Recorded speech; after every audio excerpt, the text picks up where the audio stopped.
Oh, we are live. We are live. Good morning and good evening from wherever you're watching.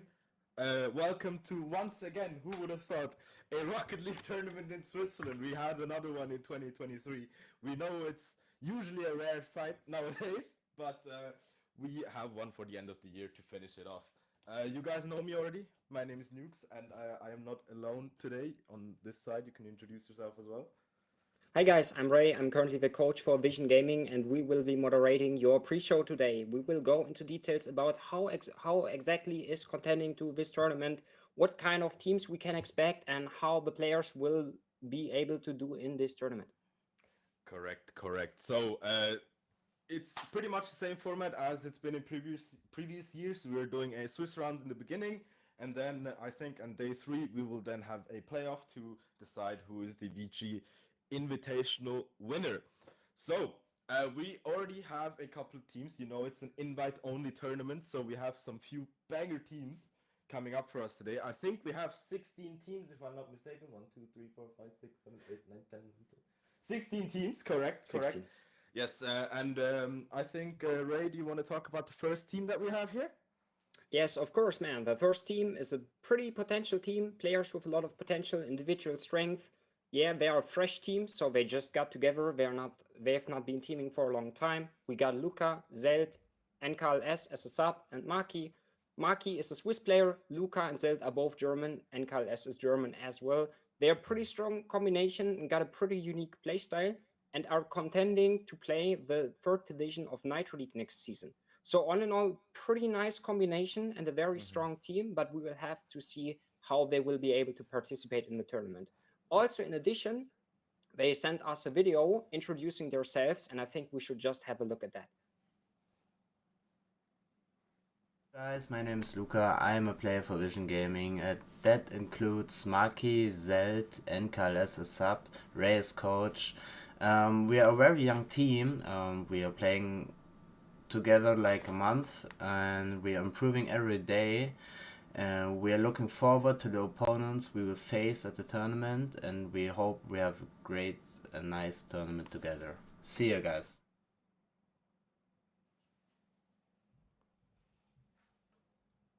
There we go. What a nice introduction.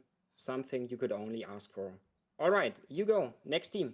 Yes, the next team is a very special team, which is dear to my heart probably because we have 3 or potentially 4 players who are absolute veterans in the Swiss Rocket League scene.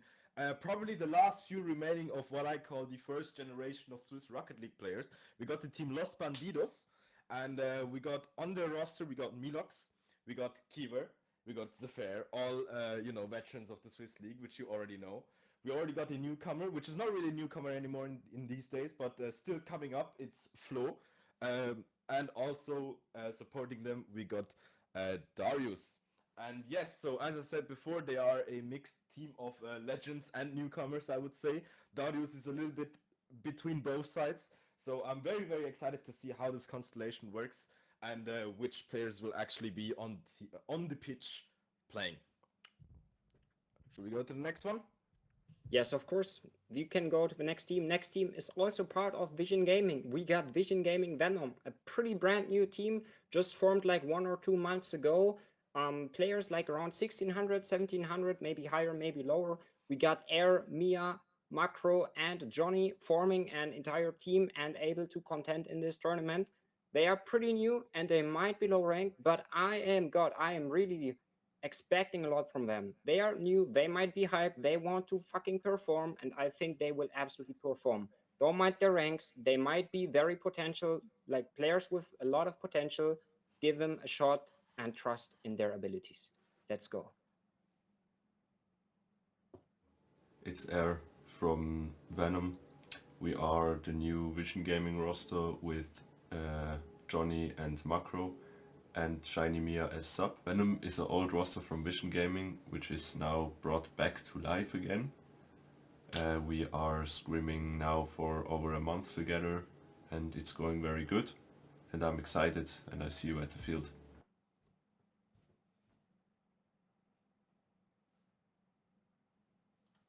Okay. All right, Nukes, please introduce our next team. Yeah, the next team is Team Solid overall. I made the same joke last year as well, but they are a very solid team. Um, they have still Retox, Troka, and this time T-Jester, and also their beloved manager Quarantine. I think they also have the video ready, so I will say we would dive right into that one.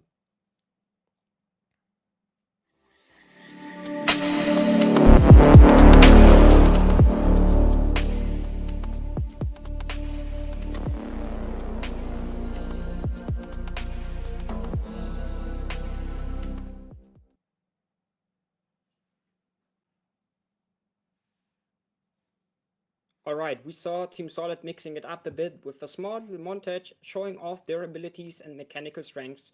But let's go to the next team, because the next team is now not worse than the previous team. We are going to Dive Esports. Dive Esports is a pretty known team. They are currently sitting at Division 3 of the Nitro League, and they are consisting of Dixa, Anjeep, and Turb, while having Jujuju as a manager. Now that is a very strong combination. I think they are gonna reach very high in this tournament, probably like top 10, maybe higher, maybe worse. We can only guess where they will be placed, but that's a very, very strong team, and I'm looking forward to their performance. A quick video to introduce you the Dive Esports roster for the VG Invitational. This past year we had ups and downs, and we decided to part ways with our previous teammate Dixa. We could not find a substitute in time, so the old manager Jujuju will play alongside Turb and Anjeep. We will try our best to go the furthest possible, and don't forget to dive into action. Oh, well, you heard it here. Juju will be back on the playing field once again. My little flute boy, I'm very happy to see him on the field once more.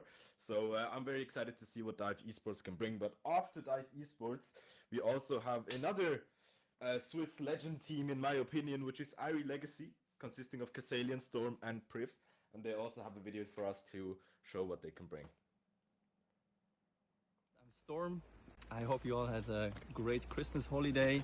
I'm representing Irie Legacy together with Priv, Kuzi, Simo and Toif, and we're basically the OGs of the tournament. We are averaging strong 6 hours in the last 2 weeks. No, I'm kidding, but we have enough hours in the past, and we're excited to show you guys what we got on the pitch, and we're excited for the tournament. Shout out to Priv for the whole organization, and we see you guys on the pitch. Cheers. Ain't that a crazy introduction? I've never seen something like that before. All right, let's keep going with the next team. Next team, another one, third team now for VisionGaming is Ladies First. Ladies First, consisting of Silencionim, Venox, Nukes, Tropy, Genji Jirak, and Sarak. Like, we got a few names in there. At least Sarak is one that's known. Nukes, of course, got him right here next to me. Look at him, right? Nukes and even Venox. Like, these are names you should be knowing or might have heard somewhere. Exactly, yeah, Nukes. He's a god. You should definitely know him. They're currently playing in Division 4 of the Nitro League, and I think they will be performing this match. I bet you have to perform that. You have to perform. I will. And you W's only. All right, Only we'll go W's. into the last Swiss invite team, which is also a new organization that I personally haven't not heard of before, which is called Phoenix Gaming. And currently the 3 players, one of them you all know very well, it's Oroli. Other than that, we also have Maestral, which is probably Playmaster with a different name. I'm not sure. I won't say any rumors here. And also Anju as the 3rd man. All right, I think that those were all the Swiss invites. We will go over to the EU invites, which have also been here. The first team from the EU invites, which have also been here last year, is Team Sentient, with the roster Sentient, Hartmann, Deno, Thider, and Twinzer. And Ray, since you're the German guy, I think you have a more insight about this team here than me. Well, Team Sentient is a team that's been known for a very long time. They've been sitting at Division 2, grasping for Division 1 for a very long time as well. Every single one of these players is very, very mechanical, They got a good, like they can take control. If they take control and you don't pressure them or you take their ball, they will score on you. They will make crazy solo plays, take the ball, put you in a terrible spot in defense, Starfield boost. This is a very high-paced but yet very controlled team. And I'd be scared. If I'd face them, I'd be really scared. That might be one of the best, like at least top 3 of the teams of the tournament. These are crazy good players, man. You have to be careful about them. Yes, definitely. And after those, we have a team which is not any less dangerous than the ones before, which is Team Rezone with Lenny, my boy Pazi himself, and JNR, if that's correct, who have also been playing in the Nitro League Div 2 spot and have consistently shown me that they are a very good player. Lenny, I think he's the very young player, if I remember correctly. So the young gun coming in with this fresh fingers. Hopefully, he can break some of the players that have been here. Yes, next team we have is not trying to lose. With Naish, Charlie B, and Eugene. I think people should know Eugene. It's a very, very strong team. They have been the champions in the previous VG Invitational. So I think everything said. You have to expect a lot of them. They might have all the pressure right now because they have to defend their title. They cannot go out of this tournament without clapping some cheeks and breaking some angles. Definitely. The next team you might not have heard of, which is called Finding Nemo, but you will definitely know the players because they are the ex-Sentient EU team that used to play last year as well with Velons, the Snake, and Meaty. And if I remember correctly, are these the ones that also have a video ready? Is that correct? I think so. So we will play that video now, yes.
Okay, I'm sorry already because production did tell me to give a headset and epilepsy warning, and I totally forgot. So if you have been affected by this, don't sue me, sue management. Thank you very much. I think we will go to the next team.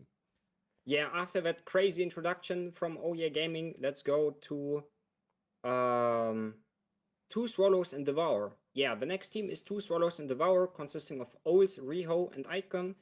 People who are grinding 1900 2K might know some of those names. Riho and Ols consistently hitting the 2K mark.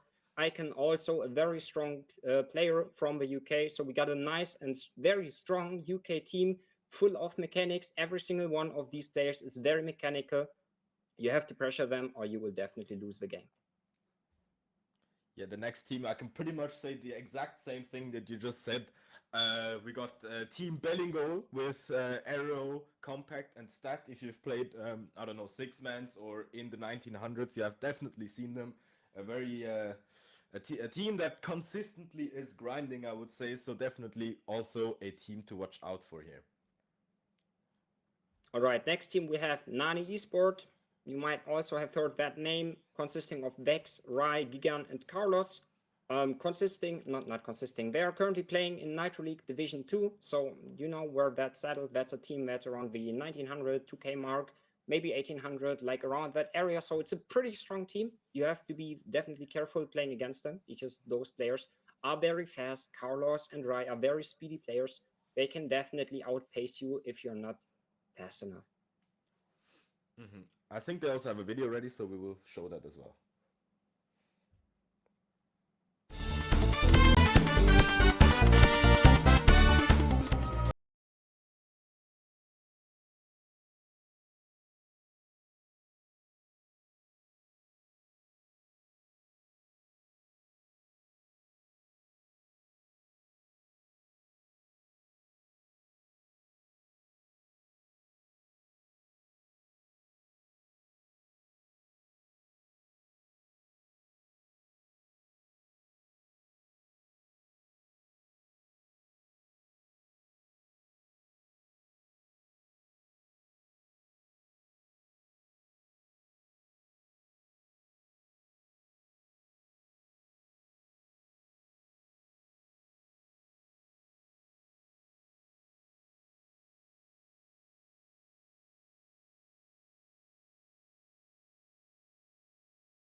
that, we are already going into our last contender of this invitational tournament.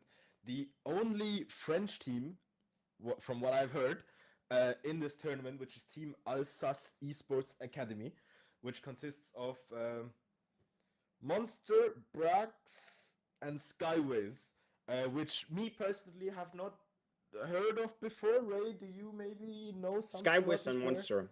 You should Oh, know is those it? names. Skywiz Okay. and Monster are absolute banger players, definitely. And I think there's a reason why they got invited to this tournament. They are also very strong players, and I think they will be messing up some of the stronger teams we have in this tournament. Okay, that's good to hear. So overall, I would say it's a very, very evenly matched up tournament. So this could really go any way. I've seen about 7 out of the 16 teams which I could give the win to. So I'm very excited to see how the rest of this tournament will go. As you remember, it's going to be tonight, tomorrow, the day after that, and then playoff and finals. Um, so yeah, I think that's been all the teams. You know how it works. Stay tuned for the rest of the tournament. I hope you have fun. And we will go into a short break, and I will see you on the field. Hopefully, we can have a very nice tournament and some nice freaking clips. Hope so too. Let's go.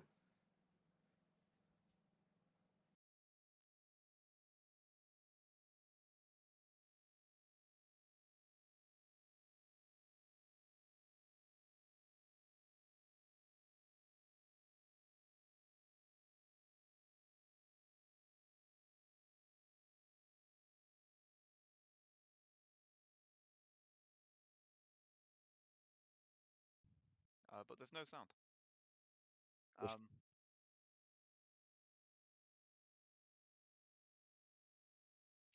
okay, well, an impromptu start to the stream, but welcome to the Vision Gaming Invitational. I am Potter, joined alongside Side for the second year in a row, and for our first matchup, we've got Vision Gaming going up against BELLINGOLL. Yeah, it should be an interesting matchup. In this tournament, we've got a bunch of Swiss rosters and European rosters playing against each other in the Swiss format here. Stage one of the tournament, playoffs later on in the week here. Should be very interesting this first match. I think there's some echo. Let me fix that. That should fix it. There we go. Um, I don't know how the echo is right now. Have I double muted myself? I don't know. But hopefully that's good. All right. But in this first matchup, Potter, who do you have as favorites here?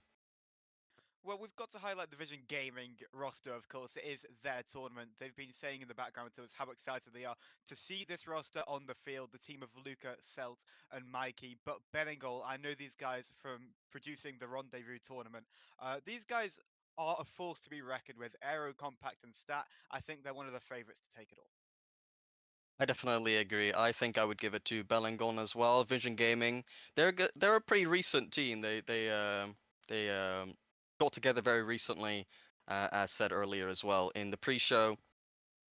So for them, they're gonna have to get some experience here. I feel like in this tournament, they can kind of see how they can do in Swiss. Maybe get that 1-3, maybe get 2-3. But I think for this one, they're just kind of trying to get some improvement going, probably. Yeah, absolutely. And with this Swiss format as well, you kind of have to look at it in the same sense as you would look at a best of five series. Taking that first game is absolutely crucial in getting the momentum under your wing right from the off. Yeah, absolutely. When you're against a team that is clearly the favorite, getting that game one win, kind of kind of can make it awkward for the opposing team. You know, they're kind of looking at this thinking, all right, we're clearly the better team. But if game one doesn't go their way, then things can get a little bit more shaky. But I doubt they will. I mean, Aero, Compact, and Stat, they're very, very, very prominent players in the bubble scene even. So for a team like Vision Gaming, who compete in the third division, I want to say, in Nitro League, sort of a German league, including Switzerland as well, I believe. So for them, it's gonna be a pretty difficult task, but we'll see how it goes. Really is. And like I want to highlight what Fragment said to us in the background as well. They've been working behind the scenes, this new Vision Gaming team, for the past couple of months, and they're just really excited to see what they've got on the field. It might not be an ideal first matchup for them, but it's definitely a chance to really go at this Bellingold side and show what they've got to offer. All right. Let me just. I think we might be getting the game underway soon, as we're getting players and casters into the lobby. BELLINGOLL versus Vision Gaming. Yeah. In this format, you've got Swiss. Obviously, you need to win three series to go through, but you're also allowed to lose 2 series. So for a team like Vision Gaming, it's kind of the optimal way to get some experience, as they're really allowed to lose a bunch of matches and then play against some worse teams. And if they win against them, come back against these better teams and see if they can go maybe 3-2 to ultimately make playoffs. All matches, by the way, today will be best of 5, so 3 games and you've won a series. But so plenty of games to be played today. Absolutely, and like I say, plenty of games to be played today, but there's also plenty of matches probably going on right now. Could just highlight the entire round one bracket for those who do not have access um, to it. It is, well, it will be on the Liquipedia link, which I'm sure somebody can put in the chat if you are interested in seeing the other matchups going on at this moment. But like I said, this first matchup on stream is going to be Vision Gaming going up against BELLINGOLL. Yeah, that will be our first matchup. Still waiting a little bit here. Should be starting relatively soon as we get more players in the lobby. But since we're waiting for a little bit, I want to just look at some of these rosters. If you got the Liquipedia page up, you can see all the rosters in this tournament. And I'm kind of wondering, Potter, what maybe your favorite is for this tournament. I'm kind of looking at this, looking at last time, not trying to lose Nash, Fusion, and Charlie B. I think they are 2/3 of the roster from last time. Correct me if I'm wrong. So they might be seen as favorites currently. I feel like they might be, but BELLINGOLL as well. I think they very well might win the tournament as well. Yeah, absolutely. So, like you said, 2/3 of that roster, Naisha and Yujin still staying on, not trying to lose. And I believe Charlie B has came in place of Stayed from the winners last time around. You mentioned BELLINGOLL. We get to highlight them here in this opening series. But my other pick is To Choose and Devour, or To Choose and Devour. Old Riho and Icon, I think, are some upcoming talents which we will soon see in bigger tournaments in the very near future. That's actually interesting as well. Ols, you mentioned him. He used to play with a different team in this tournament. Oh yeah, Gaming, under a different name, I believe. I think it was Senti Esports EN last time around. But Wallowns and the Snake, also in this tournament with Meaty and their Oh yeah Gaming. Will be interesting to see if they come against Ols, and who we can kind of see who ended up better off with the rosters they have this time around in comparison to last time. So hopefully we can see some stories like that, as well as we have a couple of recurring rosters here in this tournament. We do, and it's always nice to see the same faces back again for a second year. Like we've got me and you in the booth coming back for a second year. We've also got the same teams on the field, maybe with one or two new additions. But it's also nice to see the complete new additions, the new rosters, the new title names coming into the tournament as well. So Yep, absolutely. We're still waiting on our matchup to start, so have to waste a little bit more time. On Sentient Esports, I think, yeah, Hartman is another returning player here. Loris Raptor on Rizon. I don't know what roster he played on last time. Milox, I believe, played in this tournament as well last time around, as well as T Jester. A bunch of names coming back playing this Vision Gaming Invitational. I think it's the 4th iteration as well. So we've had a bunch of iterations. I believe when converted the Swiss currency to dollars, the prize pool is over $1,000. So a very, very notable tournament indeed. yeah, absolutely. Like you say, it's been going on for some time. It's always a pleasure to be back, and hopefully, we'll get to provide you some of the great action, the great talents which this tournament does have to offer very, very shortly. But like you say, the prize pool, we can touch on that a little bit. Just over $1,000.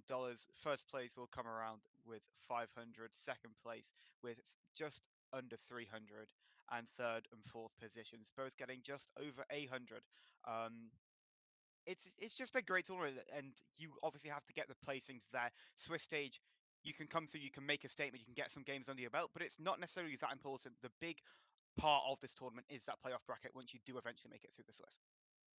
Yeah, the playoff bracket last time around, last year, I felt like the playoffs kind of included a bunch of upsets. I don't want to say that the winner didn't deserve to win at all. I think they definitely did, but I know Irie Legacy had a really good start. They had a really good Swiss, went 3-0 last time round, and they came into the playoffs and they lost in round one against a team that finished last place out of the ones going into playoffs. I think it was Mind Sanity.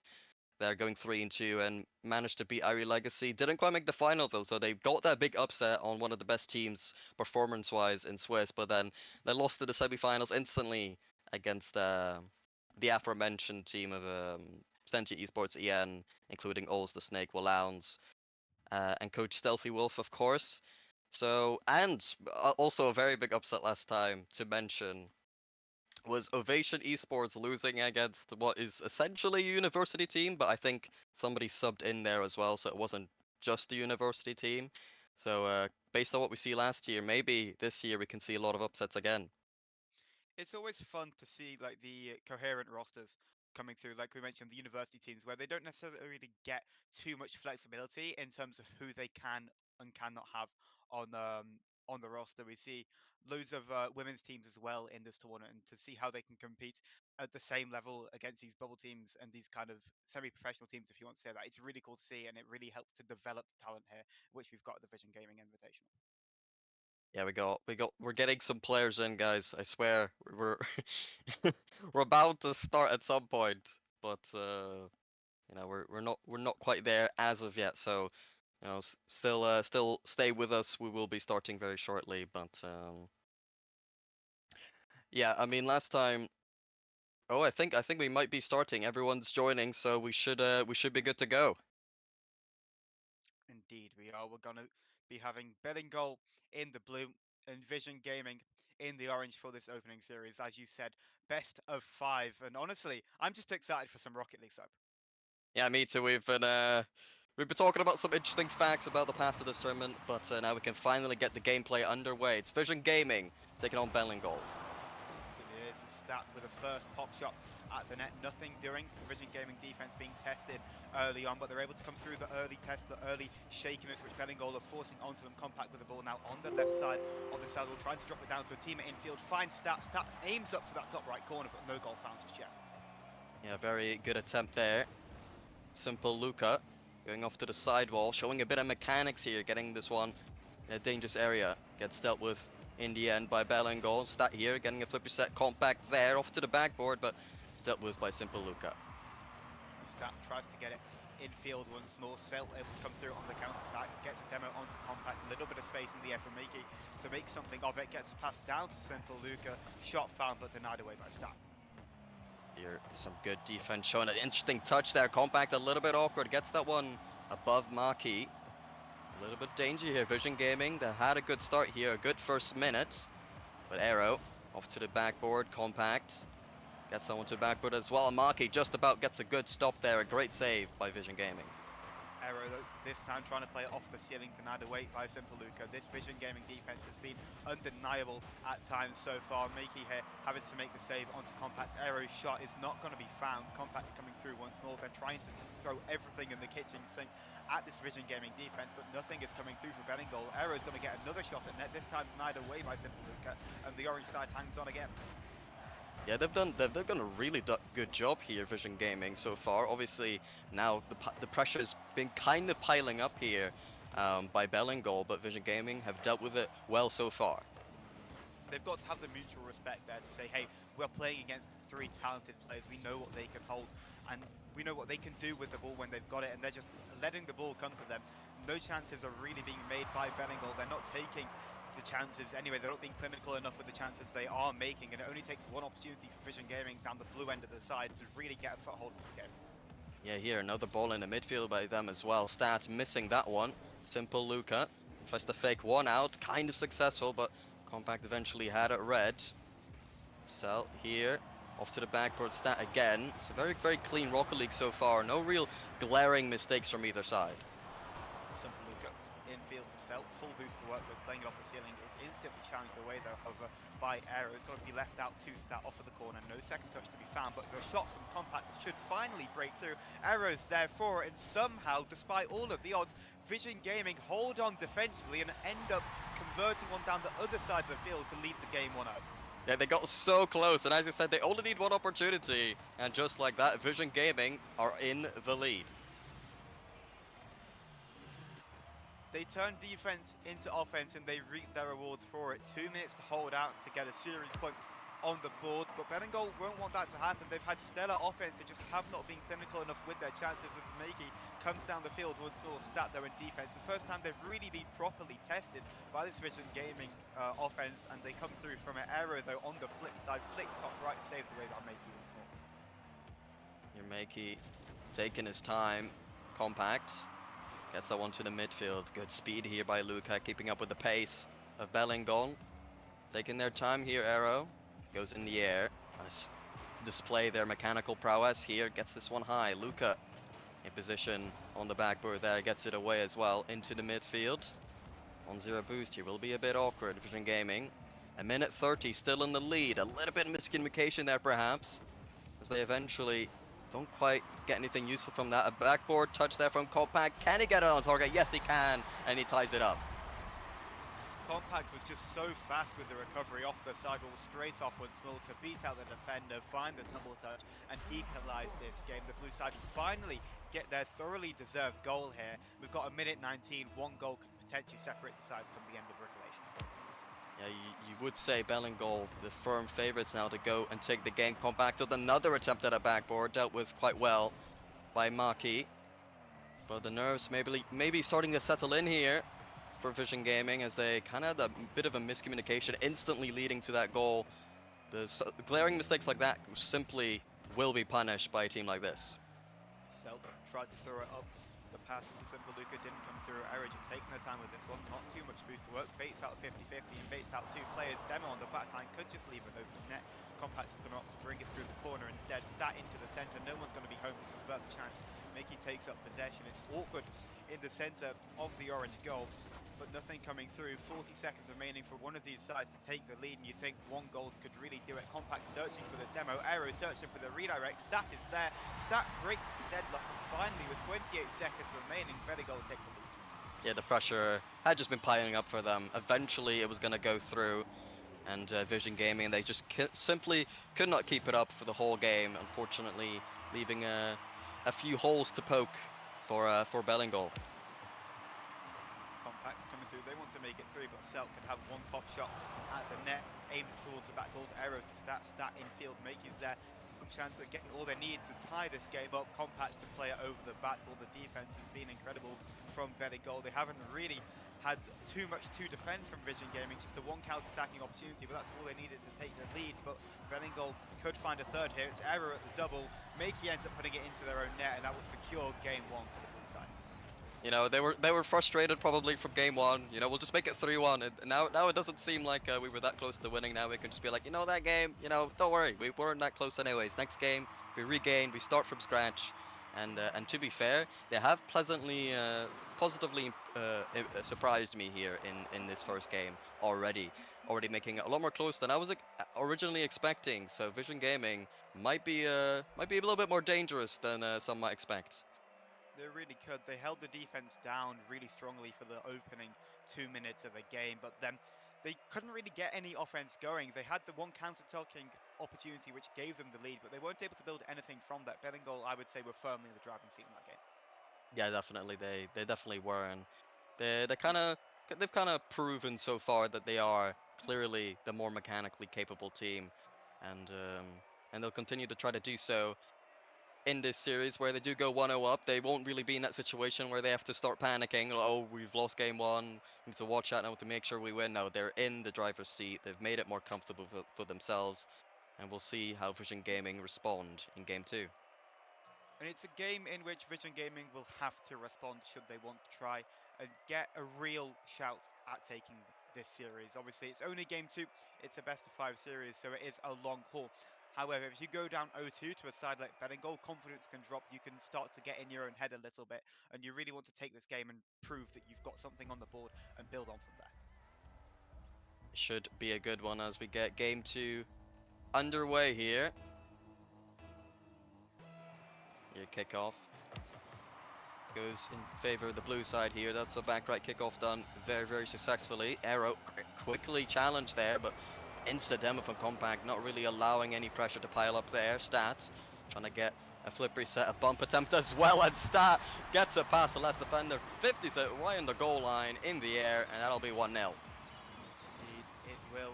The dunk coming through. It's all they need. Stat can do for themselves. 13 seconds into this one, and no questions on the BELLINGOLL offense this time around. They've got the lead from the off.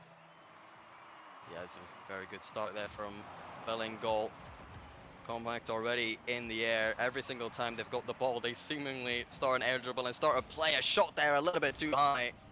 Arrow trying to make up for it, but saved in the end. Markey gets a big clearance there. I think that's kind of what they're trying to do now, is just get that ball away, get a big clearance, and hope that maybe that allows them a bit of space and time to recover. But all the space and time is in favour of Stat at the moment. The pass down to Compact was there, but no shot found. The defense did well to turn it away. Celt to get one more touch onto this one, trying to get it past Arrow, but the drop down to Stat once more, looking for their teammate in field. Makey there, able to get the clear away. Compact is up for it, deals with it, gets a second touch, gets a flip reset over one. Nobody there, looking for the dunk. Celt to transition out of defense once more. Mikey could get a pop shot, one pop opportunity here onto the backboard, looking for a teammate, but Stat there composed as ever to turn away the danger. Yeah, very well defended there in the end. Your ball into the corner, into midfield as well. Arrow deals with it just nicely. Bit of a backflip there. Teammate will come in, Compact makes up for it. Ball in the midfield, Celt off into the corner. Easily read that by Arrow. Kind of playing into the hands of BELLINGOLL is the offense of VisionGaming so far. Here, a very dangerous area though. Kind of makes me shut up here. Luca ties it up. They do. Finally, their offense comes through and they can reap the rewards of it. It's a great 50-50 from Makey. Looked for the bump as well. Luca puts it into the bottom right corner, and as you say, VisionGaming tie up this game while it is. VisionGaming definitely proving to be a bit of a threat. They've taken in most of the pressure here. Oh, kickoff tactic probably did not work out quite as how they wanted to there, but getting it into a decent area here. Compact, get that away for now. Markey a little bit awkward here. As BELLINGOLL progressed downfield, Celt challenged early by Stat. In the end, will just be a free ball for Simple Luca. Oh, bit of awkwardness coming around from VisionGaming.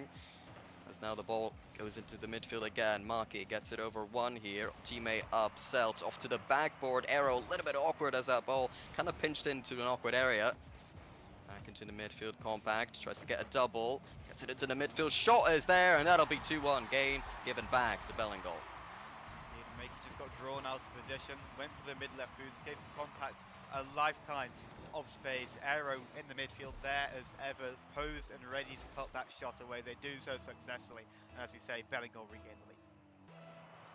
Very, very impressive game so far from BELLINGOLL. More than half the game left though for VisionGaming.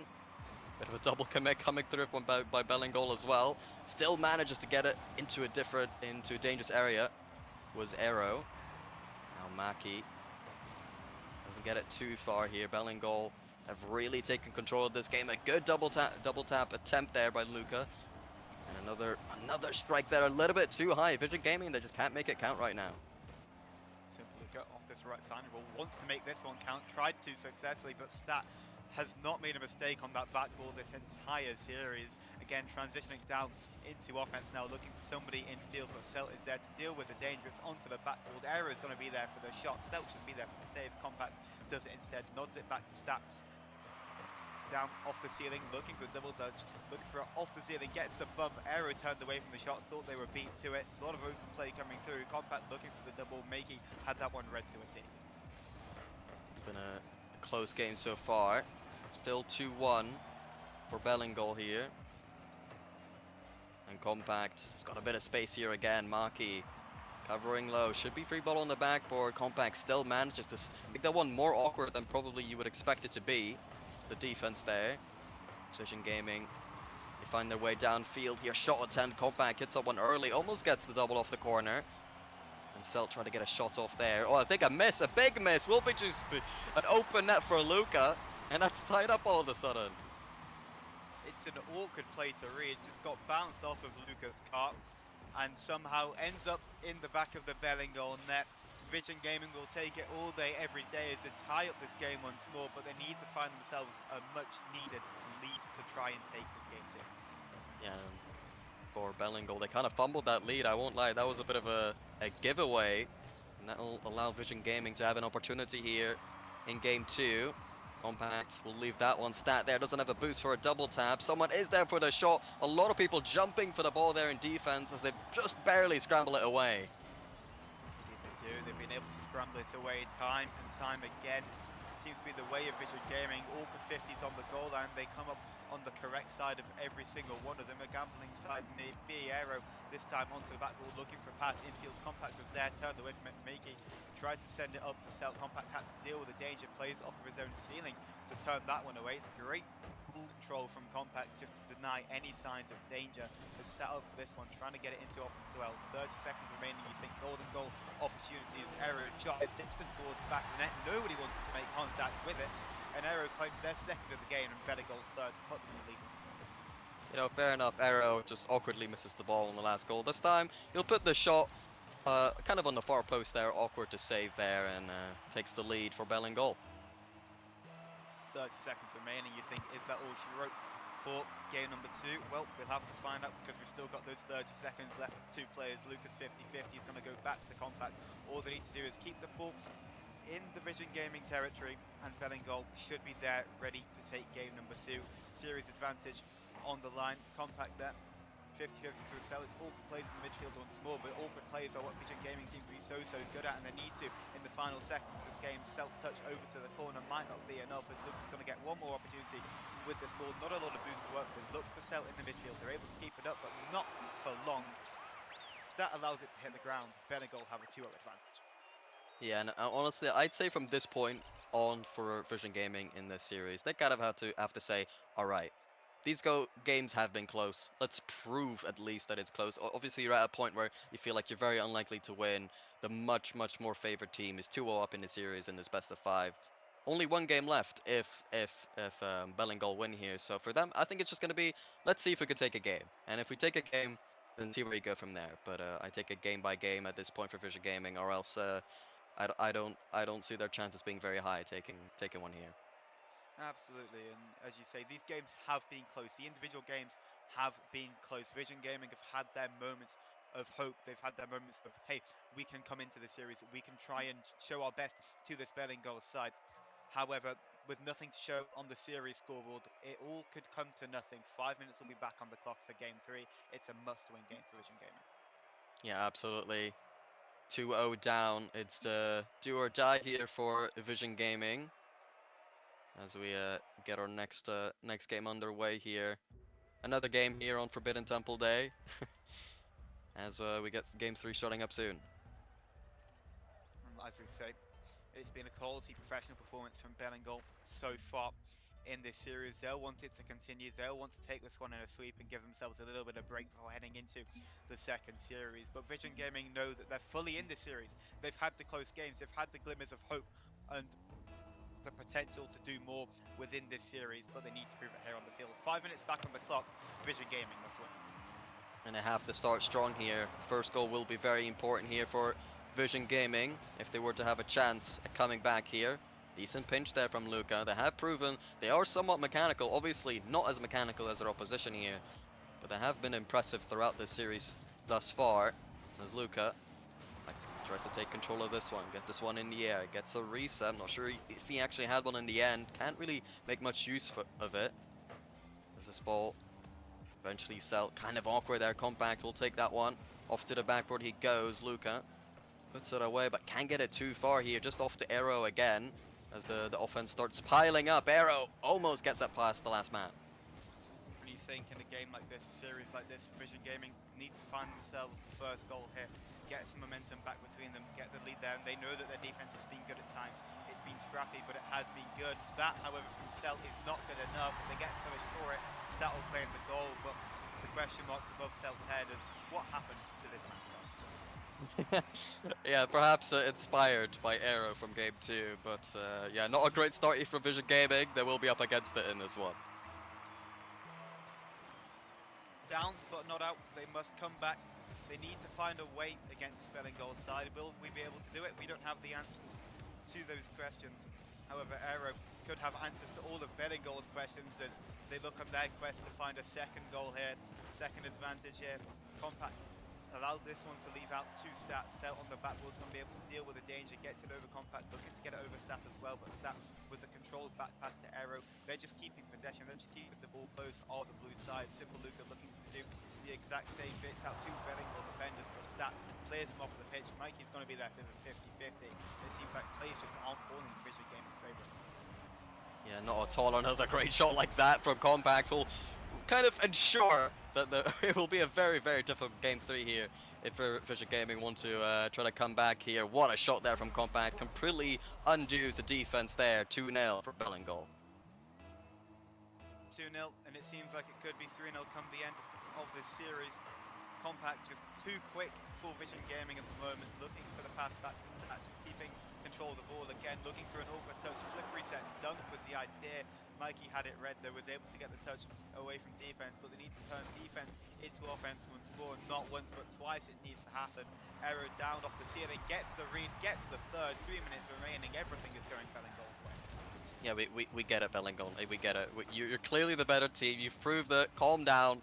A great goal there from Aero again, 3-0, a very convincing victory. They're kind of showing that they weren't happy with their Game 1 and Game 2 performance. Alright, they won those games, but they're showing that they're capable of much more than that. They really are, but Mikey still down but not out. They've got time on the clock, but how much time are BELLINGOLL going to allow them to have with the ball before just shutting them out completely?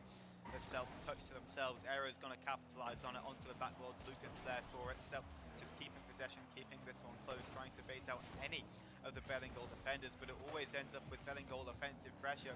Luca keeping this one close again, just delaying time with this BELLINGOLL side. It's all they need to do. They're 3 goals to the good. They just need to run down the clock and take their series point come the end of it. Yeah, and I think, you know, given that they're expecting to go against tougher opposition, they might just start playing a little bit more. Let's say they're trying to dominate this match. They're saying, okay, we've got this one in the bag.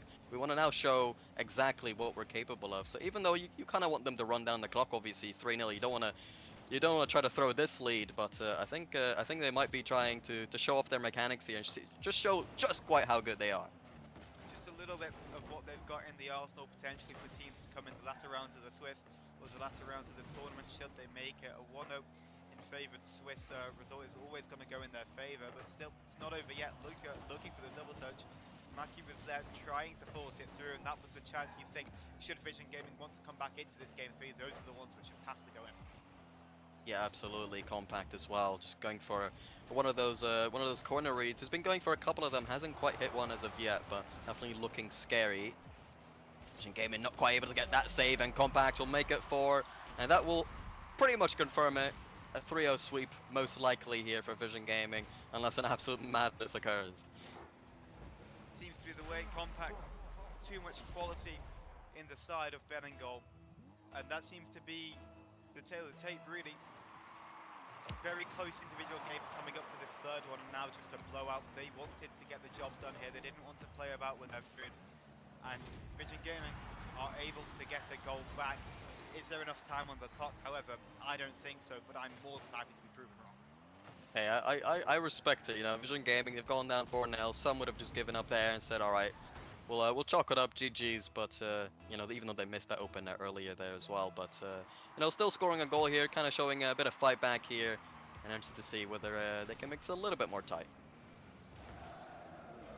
Bouncing around awkwardly again in the Vision Gaming quarters, making with the 50-50. They need to get something from this one. Just Stat to beat. It's popped up towards Luca. Compact there to deal with the threat. Look for the second touch to redirect that one away from danger. Making shot is straight at Aero, and again that one needed to be better placed should they want to come back into it. And with time running out, it seems like it's all but over. It just might be Vision Gaming. They're just trying to get a second goal here to kind of maintain some confidence going into these later rounds. So awkward here, Celt. Controlling this one, will get a flag. Aero kind of just flicks it all the way over to him. Compact will have to kind of track back to get back to that one. Maki outdone there. Stats off to the corner. I think he got a flip reset there. Arrow there in the midfield. Compact somehow gets the goal there, and that's 5-1. It's exactly that. Compact somehow finds a way out of nothing to get the goal. Whether it was intended or not, Arrow wanted that one in the back of the net. 28 seconds remaining, and the fifth goal puts the nail in the coffin. VisionGaming will be going into the lower end of the Swiss, down 0-3, down 0-1 in the grander scheme of things, and they'll just have to wait and see who they get next round. Yeah, and I think they'll be at least prideful in the game 1 and game 2 performance, making it very, very close. I mean, BELLINGOLL, I'm already gonna say it right here. I think they very well might win this tournament. In fact, it's probably my prediction, I would say, for them to win this whole tournament. But you know, obviously a lot of good teams, and we'll see a lot of those top tier matchup later in the Swiss and playoffs eventually as well. But so far, yeah, good showing here from BELLINGOLL. Very, very solid showing with time running out. It gets to a bit where there's not too much left to analyze. We know the final score. It's going to be 3-0 in favor of BELLINGOLL. We know the series score. We know the game score. It's all but overside, and well, a lot harsher series score, I would say. The only game in which it was been a total blow has been this game 3. I think there's a lot more to come from VisionGaming in this game. Yeah, it should be interesting. I'm interested to see how they do in the next round or even the round after that. See how they kind of regain from this result, because I think they could do pretty well. They can definitely win a series here or two in this tournament. So I'm excited to see how they do later on in the bracket. But yeah, congratulations to BELLINGOLL. Great performance from them, and excited to see how they do against the better teams as well. It's exactly that. VisionGaming, they weren't a bad side. They had their moments of quality. They had their moments to shine, and I think, you know, it's just the quality which came out from BELLINGOLL in the end, the individual talent. They're players who've played at a much higher level than what VisionGaming are maybe capable of presenting, and that just showed in the end scheme of things. Final result: BELLINGOLL 3, VisionGaming 0, and we'll be back with you very shortly for more VisionGaming action.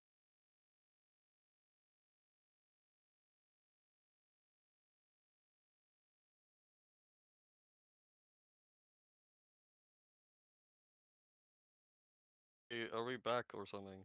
What's going We're on? back.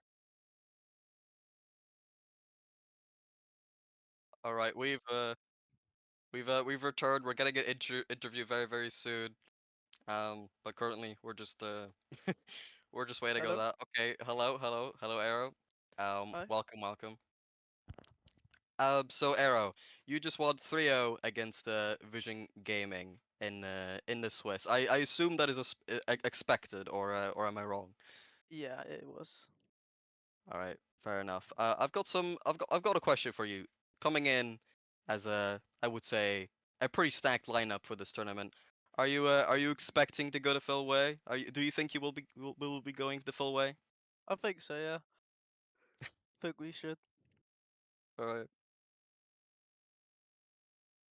Well, that it kind of sums up all my suspicions. That you know, you come through as a tournament favorite, and you're like, "Hey, we're playing VisionGaming. We know that we're gonna win this one. We know that we can go all the way." In my opinion, there's not too much which I can really ask you in which I'm particularly interested in. But I just want to say, you guys have all done so much. You must have such a confident roster going into this tournament, and you know, I wish you best of luck in trying to take it all. Thank you. Yeah, we should probably at least get top 2 in this, so Okay. You say top two then. What's the main team that you're worried about going into let's say a grand final? probably Eugen's team. All right, fair enough. The previous winners. Uh, and I believe we don't really have any questions left, so we'll be leaving you. Arrow, congratulations on your 3-0 victory. Alright, cheers guys. All right, See ya. and that'll be us done for this matchup as well. We should be coming back with another match later, so we'll see you then.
Hello, ladies and gentlemen, boys and girls. Welcome back to the VG Invitational here. We just seen a game end in a sweep for our first round of the Swiss stage, but myself and Maisie are here to cover the second round for you. How are we doing today, Maisie?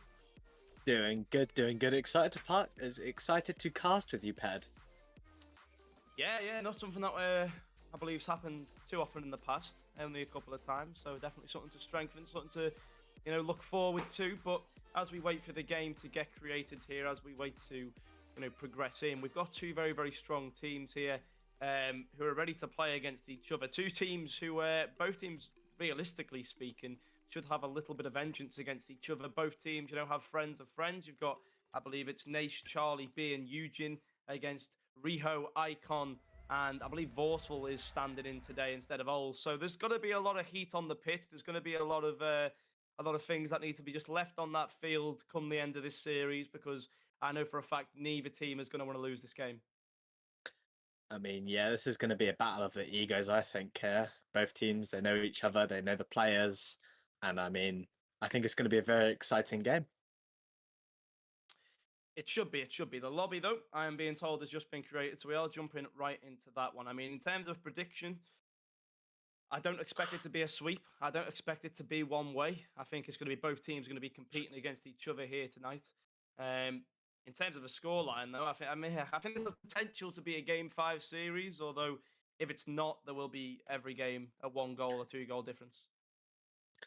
Yeah, definitely. And I mean, just looking at the two teams, it could go either way. And I think it will go to 5. And I'm actually not sure who's going to win. Both of these teams, they've got very good players, and everyone on this field is more than capable of winning. So I think it's just going to be really exciting to see how this plays out. It will be. I believe we've got all the players in the lobby, though. Everybody is ready to crack on with this game. We've got to choose and swallow in blue and not trying to lose in orange.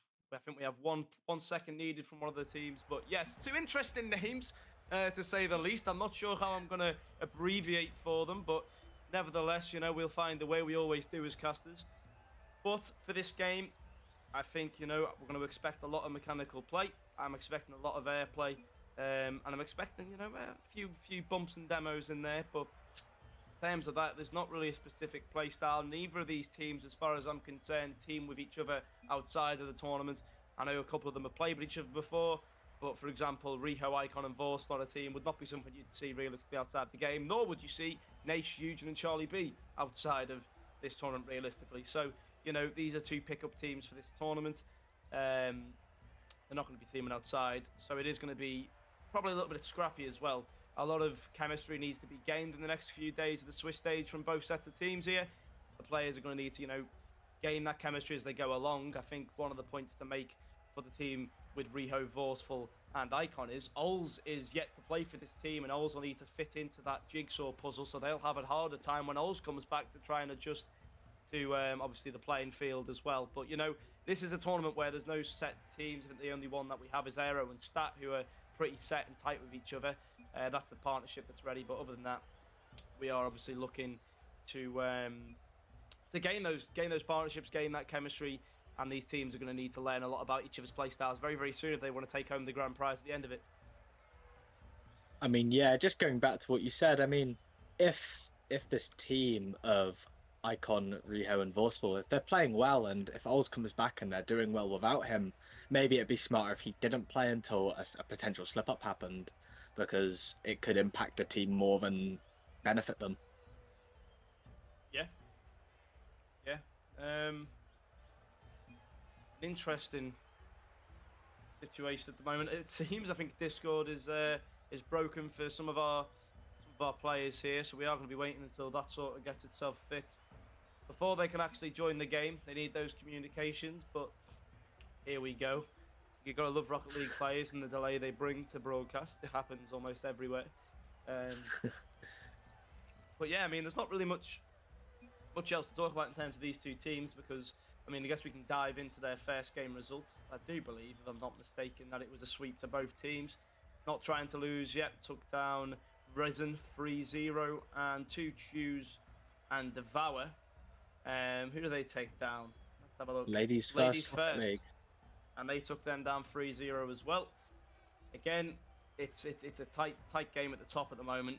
Only one round in, you will just have a half split down the middle. It seems like almost every game that we've seen actually played has been a sweep so far, which is quite interesting. There's not been a game that's gone to at least a 3-1 or a 3-2. It's been 3-0, 3-0, 3-0, 3-0 the whole way through. So I wonder if that'll keep up here. As I say, I don't think it will. I think we'll get a closer game, but you never know. You know, stranger things have happened at sea. But hopefully these teams again can show us what's going on here, can prove to us how to play. But I'm a bit concerned about the Discord situation at the moment because it doesn't seem like there's a solution as of yet. But hopefully it works. Hopefully we can get into the game, and hopefully we're not left here waiting stranded with you viewers. These things happen. Rocket League players are very unpredictable in their issues, and I mean, if Discord was working for their first game, I don't quite understand how it's not working for their second game. But all a good bit of nothing wrong with a bit of scuff for the tournament, but they're looking at they're almost done, but they're not done. But I'm very confused of what I'm looking at in game chat right now. So I think the issue lies with one of the players now. I don't know whether it was a whole team thing originally, but one of the players isn't actually on the Discord at the moment. Typical. But hopefully, as we mentioned, that can get sorted so we can get on with the game. I mean, I'm ready to go. I'm ready to try and break down what's going to happen in this match. As of now, we're being left with little rope to hang on in terms of what to say, as we haven't actually seen anything from this match yet, or these two teams. I mean, both teams have got a sweep, fantastic. We didn't get to see those games, unfortunately. Neither one was on stream, so we are sort of just left in the dark a little bit here on these two teams. You know, I mean, we can go into achievements. Okay, ready. Okay, ready. Never mind. We don't need to delve into achievements and need to try and test my Rocket League knowledge. We can jump right into it as the players are joining the lobby, and the first game of the second series and round 2 of the Swiss. Two teams currently 3-0 going against each other in a great matchup here. Both teams are ready. Let's see how it works, Maisie. Let's see how it works. And both teams, like you said, coming off of a 3-0 sweep, and one of them gonna make it through to potentially going straight through into playoffs. As I mean, it's a pretty early start for Team 2 Choose as they try and get it through, but can't quite break through the defense and can't quite make an attack mount just yet. No, but it's going to be Vorsful taking it off his own backboard. Naish gets in there with a challenge. It's going to fall back to Charlie B now, who puts it towards the net. Riho fast up for this one. Icon going to come off the corner wall, playing it downwards towards Vorsful.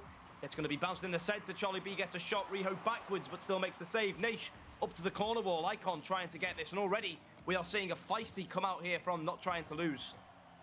Oh, a nearly good shot from Charlie B there. Gets saved off by Vorsful, and it's Eugene now in the corner trying to take it off, and it's a nice 50 from Icon. But that pressure they're not trying to lose is mounting on right now is going to be dangerous as these teams start running out of boost, and as they start getting panicky from this pressure, they could slip and they could make some mistakes here as they finally get that ball out for what seems to be the first time this game. But Charlie B makes sure that that ball does not stay in their own half for much longer.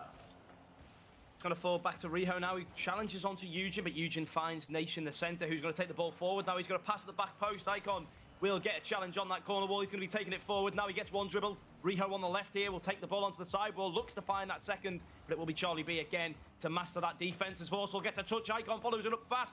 Is anybody there to follow it from the blue team? No, it will be Charlie B to find that touch as Icon trying to manoeuvre himself into that midfield area of they're not trying to lose half. Riho forced to make a touch, but again, it looks like it's all calmed down now for this 2 Choose and Swallow team. It doesn't seem like they are under the same amount of pressure as, per se, they were in the first couple of seconds, but Riho has to make a save there.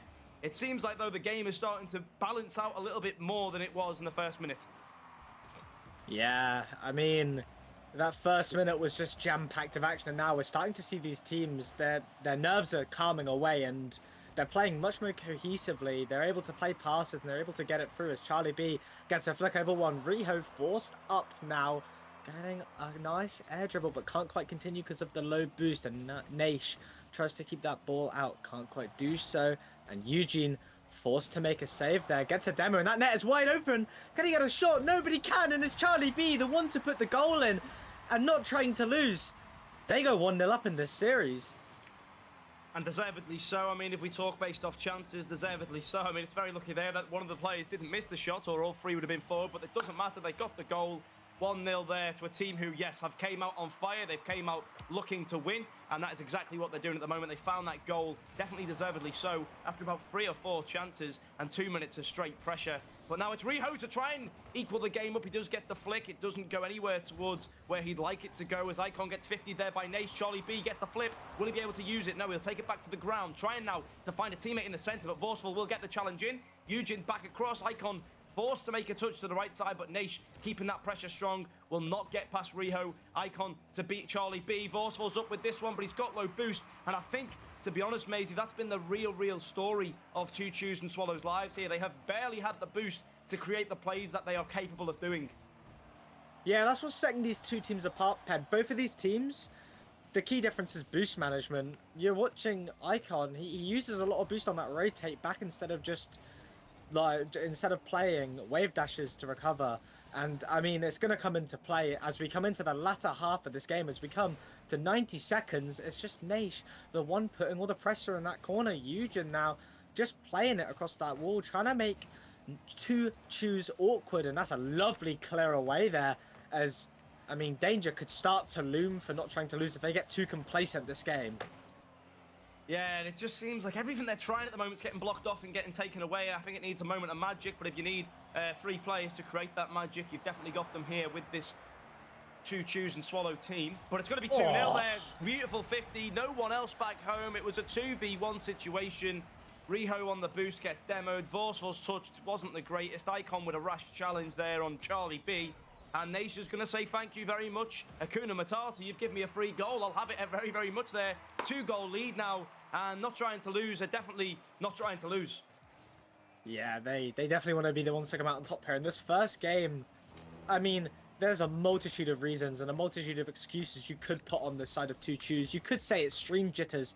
As you said, both of these teams are new to the broadcast today. They've not been on stream yet, and I mean, Nice on the ball, sends it forward, and it's now Eugen to try and get a touch against Vorsful, but Vorsful trying to make any sort of spark in the gameplay, but that play gets demoed away quickly, and we're watching Two Chews, as well as not having much boost, they're just booming and hoping, it seems, Ped.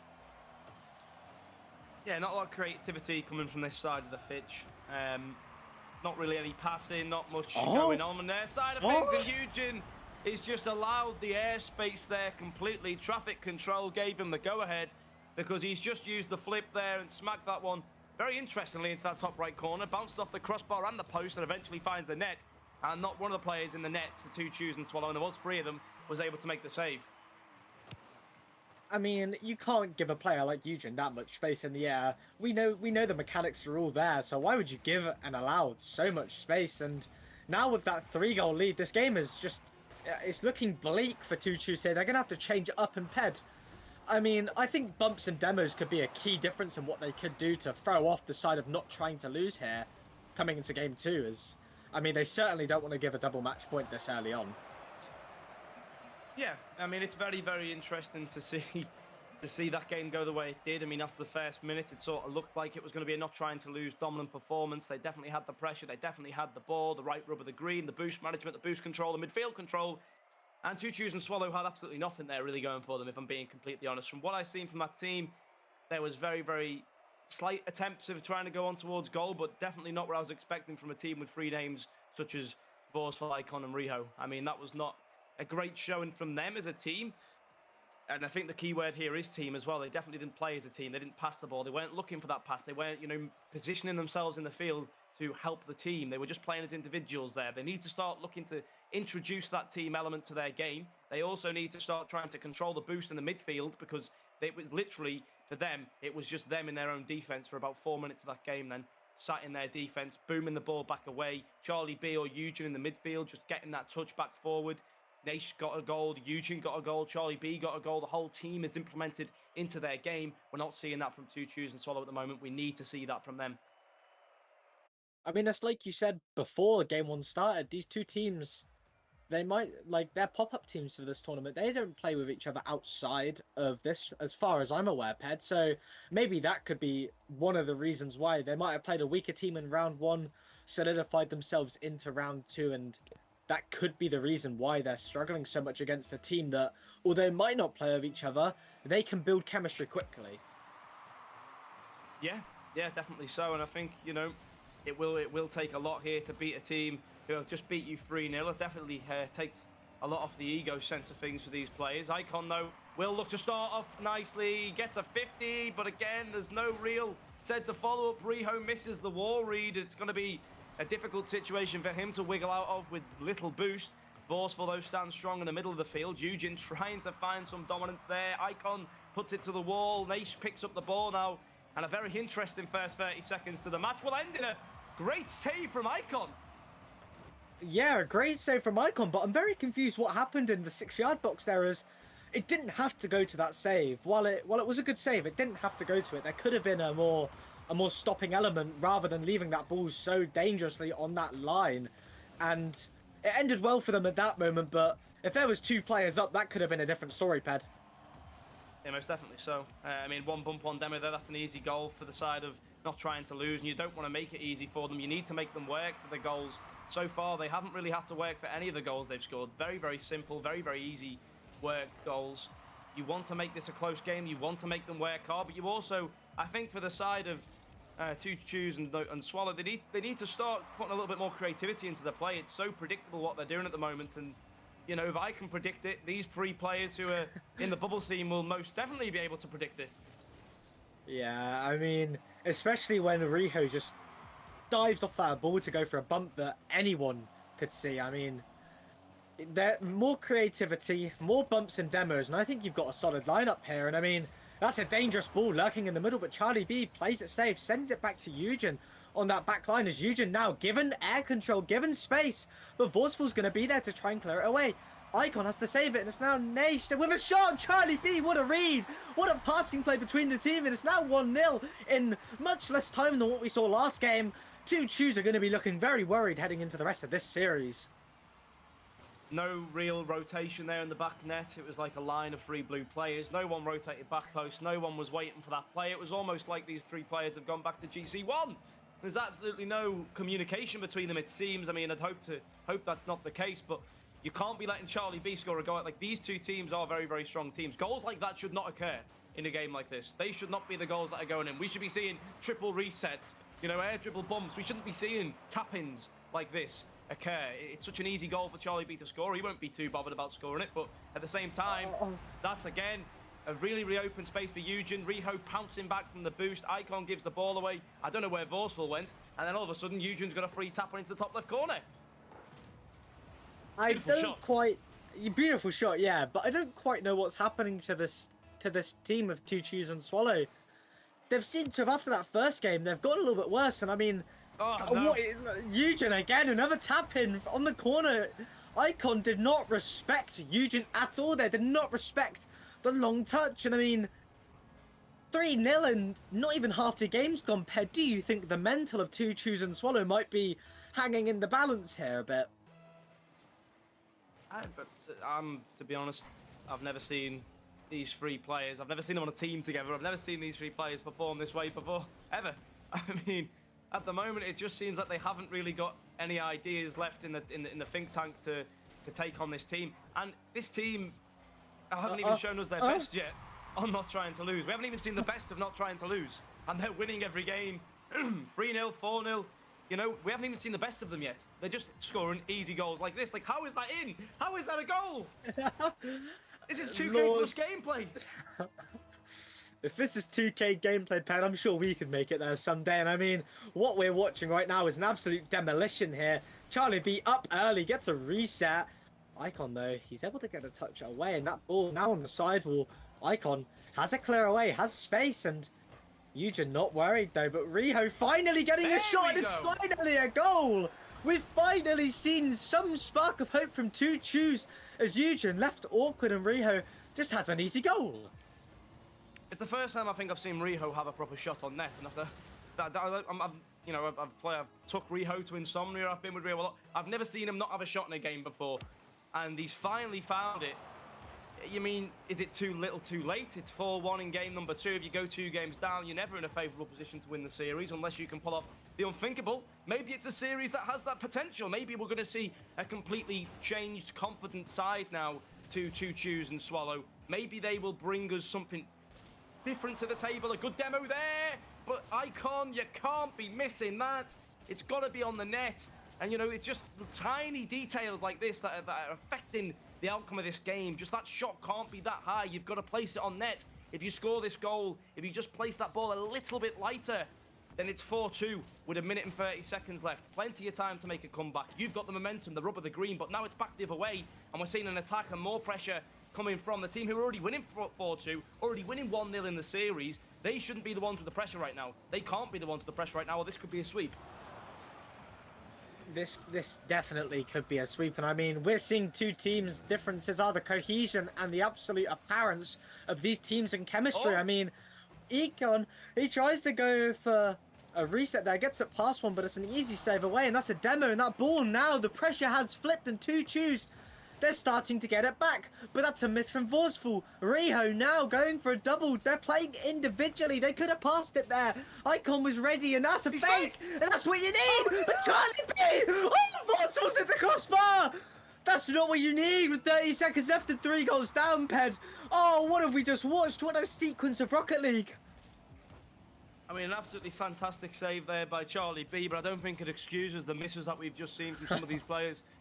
Icon with a beautiful fake, and then he you know, that save was out of this well, but then the follow-up just wasn't there, and Eugene's going to get a free chance here. The double touch. Oh, what a save from Icon. And I will say this, Icon for me has been the man of the match for this blue side. I think all 3 players have played spectacular from the other side of things, but Icon right now is playing so well, and he's actually creating some sort of a close game here for these 2 teams. I know the scoreline doesn't reflect it, but that last 2 minutes is exactly what we need to see from 2 Choose and Swallow. That is what they need. They need to play like this. The demos, the high pressure, the maybe chasey play style. Just keep possession, play the pressure, and the goals will come. They didn't come now. They might come in game 3. It might, you know, rebirth and start this redemption arc where they can come back and get a reverse sweep. I don't know in which world people think that's possible. I think it's certainly there. It's lingering around in the thought process, but I need to see more from them before I can, you know, I can jump on the back of that. I mean, just the way they played the last 2 games, especially the last game, the last few minutes of it, you're watching a team that's slowly starting to pick the pieces up, and they're slowly starting to get their cohesion together. And I mean, it's a word I'll say a lot throughout this series, and it's definitely a word that's important because both of these teams have the potential to win this series. Now, I believe that 2 Choose and Swallow can make a reverse sweep, but they have got a mountain to climb in this game. This game, it's obviously a decider. They win this game, they could definitely throw off the mental of not trying to lose, but they lose, and they have to play the mid of round 3. They have to go through a more difficult process in the Swiss stage, and that's their choice on whether or not they're going to make that happen. Yeah, I think that's exactly correct. But again, it is up to them, and if they can try and find some continuity of the way they were playing in the previous game, that'll be good. But Charlie B nearly finds an entrance there, a good bump out on Eugene, and then followed up by Riho with the demo. Now the goal's looking quite open if someone can get there, but again, the follow-up play from this team, it's just invisible. It's like it doesn't happen. We never see any sort of follow-up from these 2 teams. But now we finally do, and it's a shot on goal. Riho, he follows it up, and finally, a follow-up play and a goal for 2 Choose and Swallow, and it's a much better start. They might be playing 3 players up front. It doesn't matter because they're scoring goals. They're playing really well off that start. That bump from Vorsful there is killer. No chance of getting a save. No one else is back. You're in a 1v2, and not much you can do against that. But, I mean, that's only the start of the game. There's 4.5 minutes left, and if we've seen what not trying to lose is capable of here, they're not out of the clear, not 2 Choose and Swallow. They're not away from danger here. It's only 1 goal. They're not really safe, and I mean, it's a much better start, but can they keep up this momentum heading in to the rest of game 3? Can they get a chance at a reverse sweep? I mean, I'd hope they wouldn't let themselves get swept. I just hope that, you know, somewhere in their minds, you know, in their egos, they will not let themselves be swept in this game. At least take us to a game 4. You know, at least push that extra game. Don't just fall like the other teams have prior. But, you know, it's starting to be a fiery match now. We're starting to see a lot better from each team because I think, you know, by this team playing better, we're also going to see a better side of not trying to lose as well. It'll make them play better. It'll make them have to, you know, play faster, play with more skill, play with more energy. And that'll be good to see from both sets of teams. So hopefully now, Maisie, we have ourselves a matchup. Let's pretend the 2 games haven't happened, and this is the new game 1. I mean, we can hope that these teams are going to start to provide the best of what they've got, because we need this for this series. We need this for this stream. I mean, this game, we've dubbed it as potentially the game of the stream, depending on how the rest of the game's going. That's Icon trying to go for a psycho, can't quite do it. And it's Eugen getting a shot, but nice on the ball. It's just an open net again, and a pass from Eugen and a shot from Nice, and that scoreline, we're back to equal. Icon doesn't have the best touch, and there's already been a demo onto Riho from that corner, and it's a free goal, and it's 1-1 now. Yeah, you have to feel for Icon there, but he, you know, he definitely had a little bit more time than he thought there for that touch. Maybe the communication wasn't there for the fact that he was last man back for about 5 extra seconds. Dorsal was in no man's land, and Riho obviously demoed. So it was unfortunate. It was an unfortunate situation, but hopefully we can see a comeback now from this side of things. I don't just want to see them drop their heads in shame and stop performing. It's 1-1. They've definitely still got the opportunity here to come back to some sort of extent, but Icon there stopping the ball dead, gets a good flick forward, forcing Naish up into the sky. Naish is going to try and take it to Eugen. He gets it to Eugen there on the side wall. Eugen looks to take it towards the net, and a great save from Vorsful. Icon will be able to catch it up now. Can he take this all the way? He's going to play the floor here, trying to play the flick over Naish. He can't find it, but Vorsful looking to carry it on, but definitely much better, much more confident from Two Chews and Swallow. I mean, that goal from Eugen could have been goal of a tournament, and Vorsful now making an easy save. Charlie B on that wall, turning it around now in the air, given free control in the air. A 50 with Icon, nearly sees that ball go in the net, but that ball now in the corner, looming. Charlie B with an accidental touch, that makes the team awkward. Vorsful with a touch ahead, can't get it over Charlie B though, and now we're seeing a real game here, Ped. These 2 teams and Charlie B. Again, we saw it last game. We've seen it again. A wonder save to keep themselves in a drawing situation here with just shy of 90 seconds on the clock. And This game could go to overtime. It's a shot, it's a post it. It was an open net. And Icon hasn't put it in the back of the net. And that's going to cost them maybe. Because if this goes in a 2-1 loss, I know for a fact there'll be some players on this pitch not very happy with themselves, because Icon had the most open nets you could ever see, and he's managed to not even hit the post, just miss the net completely, and that has to be put away. You have to score your chances when they come, because there's not going to be too many of them like that one, especially with this team. But Icon here can get a beat. I will say one thing I'm noticing from not trying to lose, they are very, very much overcommitting very many times. It's leaving their back line so open that if they can just put the ball on target like Icon nearly did, it will be such easy goals for this team to score. Icon there, risky pre-jump off the ceiling, but it pays off, and now Icon gets demoed off by Nice, and Charlie B puts it up. It's Riho there, Riho trying to get at anything but can't.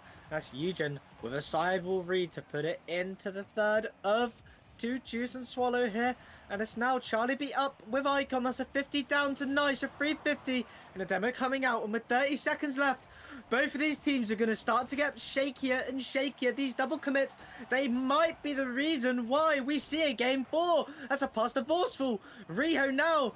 Riho to the middle, but Icon's too far pushed forward. And there's another overcommit. That's a 50 down in the 6-yard box. And Riho has a shot, but it's Eugen to save it. And with 5 seconds, we could see an overtime. He could, but Icon's going to try and keep it up. It's going to be put down very, very quickly, though, by Charlie B. And we will have an overtime now, and an actual close game. This series was meant to bring game 3, not game 1. And all the heat here is going to be on the shoulders of Two Chews and Swallow, because if they lose, they get swept. And not only is that bad for the Swiss standings, it's also bad for their mentality. But that's a touch from Riho. Icon's going to have to deal with it. He plays it back to Riho in that corner. Riho takes the extra touch. He's going to go forward, trying to find that mid-boost. He gets there. Eugen 50'd away. Icon came a little bit too close for like in there, but it's going to be to Vorsful either way, who now takes it to the backboard, tries to 50 it down with Eugen. It's going to go to the corner. Icon picks it up. He's going to take his time, but Charlie B doesn't allow him to do so.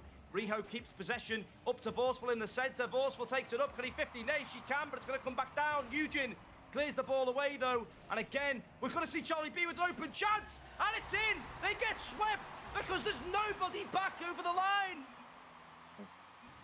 That is heartbreaking for Two Chews and Swallow. Like you said last game, too little too late for this side. They had what could have been the start of a reverse sweep and not trying to lose. They deny it, and Charlie B, to me, man of the series, Ped. I'm not going to lie, an incredible show of performance there from Charlie B, and what more could Two Chews and Swallow do in that series? Obviously, get their heads down, keep themselves contained, and try and get any cuffs of a reverse sweep, but they couldn't do it. Yeah, I think unfortunately there for them, they chose to play a little bit stronger in the third game, a little bit too late there. If they start playing like that from game one, then the mistakes they made in game three can start to improve as we go through the game, because there was still a plethora, a bag full of mistakes made from them there as well, which is why they lost two very, very easy goals, by the way. Icon passed it the first time. Icon gets beat for an open shot for Charlie B the second time. Charlie B was outstanding. I agree with you on that. He was definitely probably the player of the match. His saves, kept that game to an overtime. Otherwise, I believe, Two Chews and Swallow would have taken that game in normal time. He definitely, did that on a couple of occasions as well to stop any chance of a comeback coming. So yes, Charlie B was definitely the man of the tournament, or the man of the match in that respect. But yeah, it's not over yet for either team. I think that's the good part about this tournament and the Swiss stage. They do have that opportunity to come back now and gain more experience. And this match might happen again in some future world after the Swiss stage, but we'll just have to wait and see. But it definitely won't be a match that Two Chews and Swallow are happy about losing.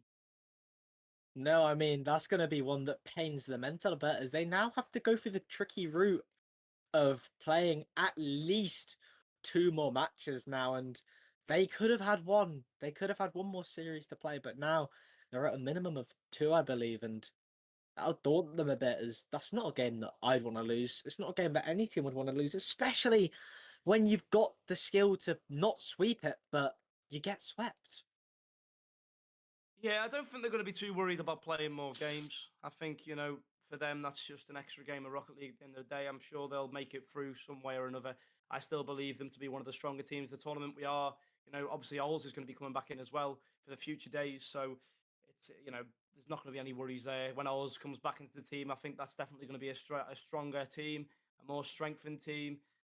Definitely fits more with the play styles as well. And I think Ols is a player that can make magic happen with a click of a finger. So I think that team's definitely got a lot more to show, especially with that roster change coming back into the actual main roster. For whatever reason, Ols can't play this evening, but Vorsel still did a great job for this team tonight, and we can't slack him at all. But I think Ols is going to bring that security this team needs, and I think they'll fly through these next 2 games. Being honest, I think they'll be back, up with the big dogs very, very shortly. And as I say, I hope to see a rematch of that game when both teams are at their strongest. Yeah, definitely. And just a bit of an update for the bracket in terms, not trying to lose are the only team currently that have gone 3-0 in both their games. As BELLINGOLL, they dropped a game in their just played series off stream against Bonk, and so they are looking very good for the Swiss standings now to potentially just take up first in the Swiss standings and give themselves a nice spot going into the playoffs. But I think we've got an interview with Nish coming up now, Ed. Oh yes, I believe so. I believe we do. Yeah, that should be interesting to hear his perspective on the game. Certainly, yeah. I believe he's the captain of this ship. And it'll be interesting to see what he thinks happened there, because I would have never predicted that one. I don't know if he would have, in his deepest thoughts, thought that was going to go to a just 3 games. But I'm sure we'll be able to find out and ask him ourselves. Yeah, so we're just waiting on getting him in now. Well, we're ready when he is to be brought in here, and just to hear his thoughts. Yeah, and I mean, looking through some of the games that have been played, I mean, it's looking quite good, to say the least, for BELLINGOLL and not trying to lose, as they are the teams that they might play each other actually coming into round 3. So I think that'll be interesting for the next casters if they're the ones chosen for stream. Looking at the players, looking at the names and the teams, you'd sort of expect those 2 teams to be at the top. You've got Charlie B, you've got Compact. You'd expect those two teams to sort of be there. But I think what helps for BELLINGOLL is the fact that you have that Statanero partnership. I think that helps massively. I think that's what teams need. I think in the team we've just watched there's no sort of two-player partnership with the two choose and devour, or two choose and swallow. There's no partnership between the players at all. Whereas with BELLINGOLL, at least you have Statanero who play together consistently, and then you have obviously one more on top of that as well. But yeah, we hopefully are going to get Nashir soon. I think he's just having some issues. Discord obviously not having a great night tonight. Chooses the perfect time to have some issues when we're on a stream, but technical difficulties online will always be the case, fortunately, there. But yeah, no, I think this tournament's got a lot of stories to be told. We're only through 2 rounds. We've got 3 rounds left. The Swiss, at least, some interesting games are going to happen there. Some of the underdogs maybe are going to fight back. I mean, if we look at the underdogs at the moment, we've got the likes of Irie, Legacy, Risen, Los Bandidos, Dive Esports, Phoenix Gaming, Vision Gaming, Ladies First, and Vision Gaming, Venom. Maybe one of these teams can bounce back and qualify. It's going to need at least one of them, because obviously it's a top 8. Oh wait, hang on a minute. It is a top 8 go through. Top 8 go through, yeah. So top 8 go into playoffs, yeah. There's a lot of movement that can happen. To be fair, a lot of movement, I think. Yeah, no, definitely. And I mean, it just depends on how some of these teams in this round perform to go to the next round, as we've just had Phoenix Gaming, Dive Esports finish up with a win from Phoenix with game 5 there. So, I mean, they're now in that they're now, as it stands, only in round 2 in their top 8 spot. So, I mean, I think they might be ready to go to the interview. They're ducking and diving around channels, nice, just having issues with Discord, and yeah. Yeah, we will hopefully have an answer soon for what is going on. As you say, it's a very stressful time for everyone in the background, especially when a tournament's running. I can talk from experience. So hopefully, when Nature's ready, we can pull him on in. We can ask him some questions. We can, pick his brain on some of the ideas maybe that we see and come out in that match. Oh, and I believe we're ready. There. Yeah. Hello. Hello there. Hello. The mic is dodgy. The mic didn't want to cooperate, so I'm in. No worries. But how do you feel about this 3-0 sweep? I mean, talk us through your thought process coming into this series and how you thought it was initially going to go before the series went to a sweep. Well, obviously, I always thought it'd be a sweep anyway, because I've got the likes of Phoebe and Eugene on my team. They're very good players, and I didn't expect a different result than a 3-0. Right. Okay. I love that. I love the confidence. Was you worried at all in game 3 when it went to overtime and it was sort of looking a bit bleak for your defense, especially in some of the starting moments when you guys were on the pressure, on the offside of pressure a lot more? Not particularly, because I think even if we lost that game, we would have closed out in this, the 4th game. So there was no concerns or worries there on our end. Okay. Ted, do you have any questions you'd like to ask? Yeah, were you surprised at how, lack of a better word, how easy it was in game 1 and 2 to win? It just seemed like there was no offensive threat. There was no real threat coming from Two Choose and Swallow at all. Were you surprised at all how easy it was to sort of break them down, the goals you were scoring and such?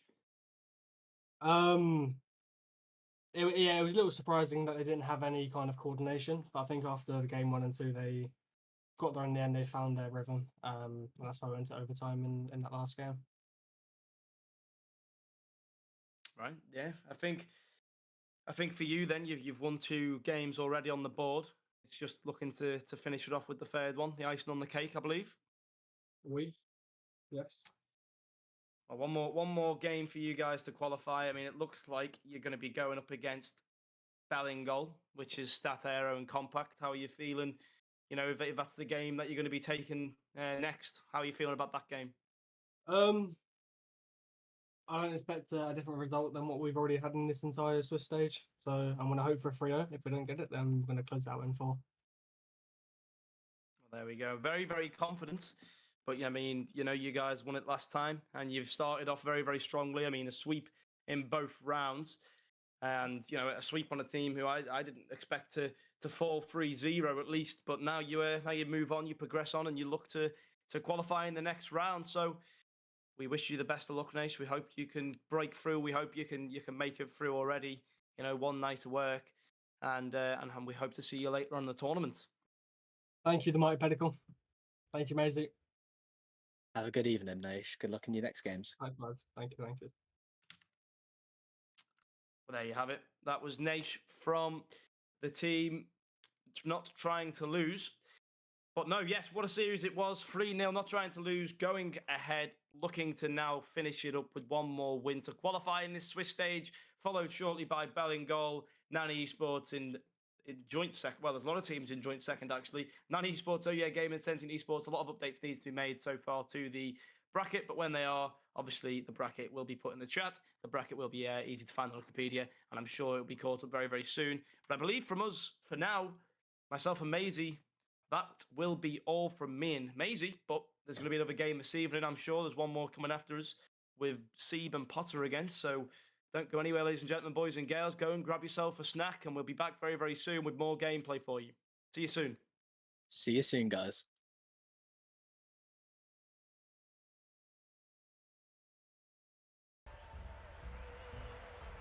Hello and welcome back to the fourth iteration of the Vision Gaming Invitational. I'm Potter, joined alongside Side once again, this time around for Not Trying to Lose, heading up against Team Solid.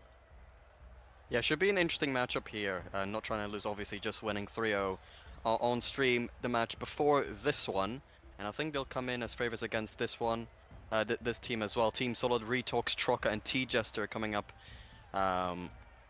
against Nash Yujin and Charlie B. I personally would say Not Trying to Lose probably the slight favorites here. What's your take on that, Potter?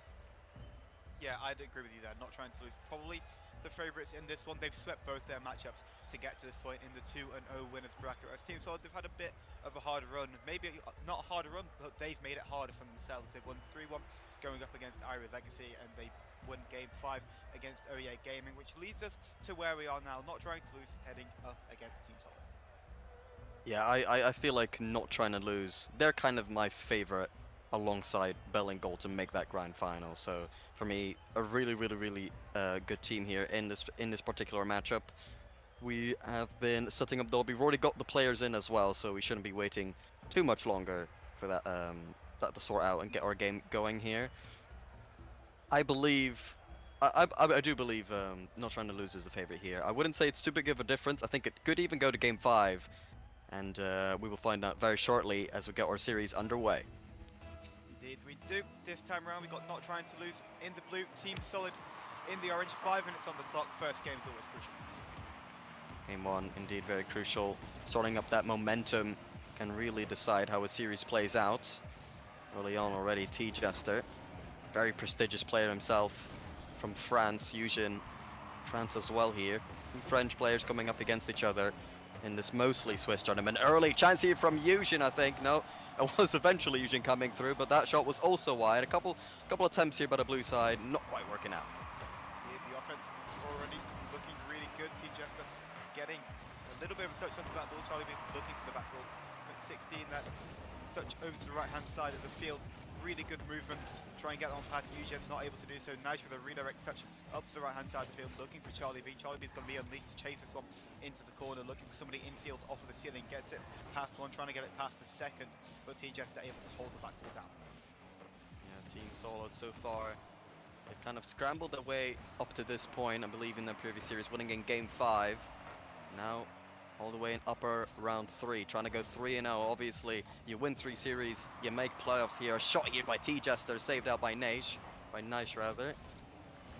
And Charlie B now gets a decent flag. Troca, I believe that is, gets that one away for now. Yujin will leave that one for Nash. Off to the corner, Retox doesn't get it too far. Yujin just missed the ball completely. Retox with an opportunity here, tries to get it high, but will be easy for Charlie in the end. Charlie just keeping this one close, gets a flip reset to keep the ball even closer, just practically glued to their card.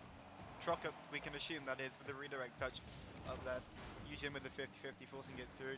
Troca, no boost to play.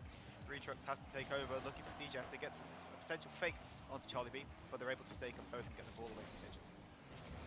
Yeah, here Naish setting that one quite nicely here, but doesn't end up being too dangerous eventually. Game has not been too quick so far. Everybody just kind of feeling each other out here in game number 1, other than those early shots in that first minute from not trying to lose. Troka taking his time, a big fakey from Yushin. Troka going downfield, but can't make it effective so far. Retox off to the corner. I redirect, a shot almost, but saved by not trying to lose. Another shot, a little bit too high, and I get away with it.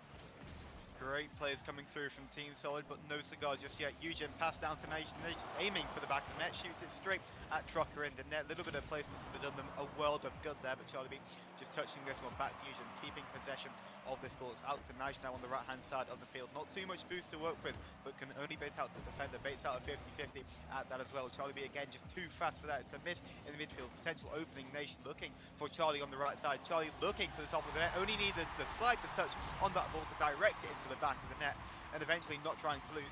Well, they're not losing at the moment. They're not. And I don't even know how much of a touch that is. I'm not even sure if we can count that, but the goal will be attributed to him. And not trying to lose. Probably a deserved lead here, as they've piled up the most of the pressure, I'd say. They truly have, but it doesn't mean that Team Solid are out of this one. Could be now though, however. Charlie B aiming that one rifle towards the top right corner, but we could just have a counter-attack over here. T-Jest, a quick shot looking for Retrox in the mid, potentially just to divert that one in. It's off the backboard. Fusion has to deal with the threat, does so successfully. It's floated high and wide up to Naish with the flip reset, looking onto the backboard. No second touch found, no goal-bound shot found either at that. Charlie trying to get this one past Trocker, but Trocker had that one analysed to a T. Two players go for this one. Not too much boost for Trocker, but do they need it? They get the shots onto net, but diverted away by Eugen. Good shot here, eventually saved by Eugen. Kept it shot off to the backboard. Eugen let that one fly. Shot wasn't too dangerous. And Team Solid, they'll be the fan favorites for the Swiss fans here. The Swiss team, two-thirds Swiss team, will have a chance at going 3-0 here, as Troca and Retox will be your Swiss representatives in this series. In particular, I see no Swiss players on the side of not trying to lose, as they're currently maintaining their 1-0 lead with 1 minute remaining. Exactly that, 1 minute remaining. One goal, potentially all that is needed in this one, but Troca, one goal could bring Team Solid straight back into this matchup. This one, however, over Retrox into Nature's path, shot just over the crossbar. That one could have really sealed the game for not trying to lose. Put them well within touching distance of this game one. Nation gets the clear away. T-Jester up once more. Nobody onto the backboard. They're keeping this one close, trying to force a 50-50 through. Charlie B, they're able to get the clear away from goal. Troca trying to touch it through, but Charlie just way too strong. The ball is awkward for the orange team, but they're able to find the bottom right corner through absolutely nothing. They find a moment of magic, and with 23 seconds remaining, they tie up this game. Yeah, Nash just wasn't sure how to read that one, wasn't sure what was going on, and eventually, big pinch coming out. Retox will be given the goal for that one. The defense caught off guard as Team Solid respond eventually. Exactly that. They need to respond thick and fast. Charlie, this one into the back left corner. Popping it high for Nation. Nation opting not to go for this one. Charlie can find the shot. Nation's looking for the bump there, thinking ahead of time. Eugen, this one potentially coming into the centre with about 5 seconds remaining. It seems like overtime is on the horizon. Trocker with no boost. Eugen looking for the double touch on the buzzer beat. It's not going to come through. Overtime, golden goal scenario. Yep, game one, very, very crucial. Deciding momentum that will play out for the rest of the series here. Dangerous ball here. Trocker gets that one up high. No teammate can get on the end of it. Eugen getting a couple of resets. Trying to bait someone in here. Beta one player, but Retox goes in for the shot. Charlie B, very awkward. Should have been a goal there. Another drop down. So Trocker doesn't quite make contact off that drop down pass, but T-Jester will. And that's 2-1 win. A victory for Team Solid. Well, I'm not too sure if it's only me who can hear Robot Sight, but I think he said something along the sides of T-Jester found the back of the net and Team Solid were able to take game number one in this overtime. A very, very close game and probably a sign of things to come here in the series. Yeah, I hope I'm no longer. Do I sound okay? Do I sound okay? I think I might not. I'm not sure what's going on. Chat, fill me in. I hope I sound okay.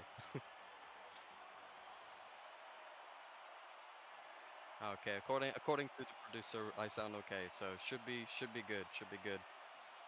All right, thank you, chat, as well. Thank you for letting me know. Well, yeah, okay. Team Solid getting a lead, kind of surprising there, because I feel like for the majority of that game, not trying to lose, you know, they get that first goal. Probably should have scored at least a second within that first 4 minutes or so. And then eventually Team Solid get that surprising pinch, and they looked impressive afterwards as well. This whole game, they weren't really out of it either, just not trying to lose, just kind of maintaining that 1-0 lead for a while. So Team Solid were always, you know, that one step away of meeting, not trying to lose, and eventually they did, and beyond that as well, to get that victory in game one, as we go into game two. Apparently, T Jester is requesting a bit of a wait here, Discord lag, so we'll have to wait a bit for that one. Is Potter back? Are we all good? I think there might be still some issues. I'm unsure. But yeah, that's interesting actually. With not trying to lose, I saw them as the favorites now. But after that game one, the whole course of that series might change. And T-Jester saying there's some Discord lag, so maybe they could, Well, maybe Team Solid can do even considering better. we've got issues with players having Discord lag, and everybody seems to be able to hear stuff fine, I think I also could potentially have issues with Discord lag. So, well, not quite sure what we're going to do about that one. But all I can say is when we get back into the action, or when Discord is able to fix the issues which Discord has from time to time, we can get back into this high quality series. It's it's been on it's been an interesting Discord day as well. Earlier, Nash having some Discord problems before joining the interview as well. But yeah, currently still waiting on T-Jester's Discord lag to fix, as seems to be a bit of a Discord problem, I believe, with a bunch of people. So it's probably a bit on Discord's end. I'm not sure, but hopefully we get to continue the series very soon. So far, not trying to lose, kind of being put back a bit here. I still expect them to respond well.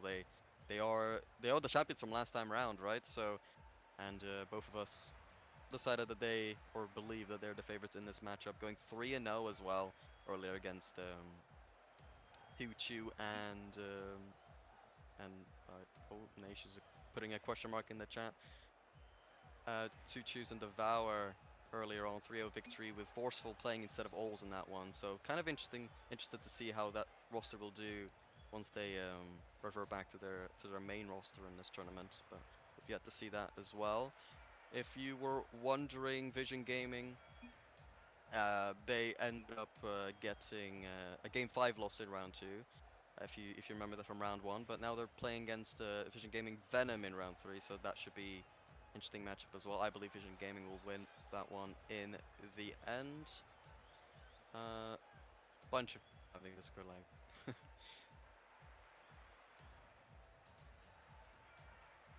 And we're still having a couple of issues, as it seems. I'll just keep ranting. I'll just keep ranting. I'll look at the results. I'll talk about the results.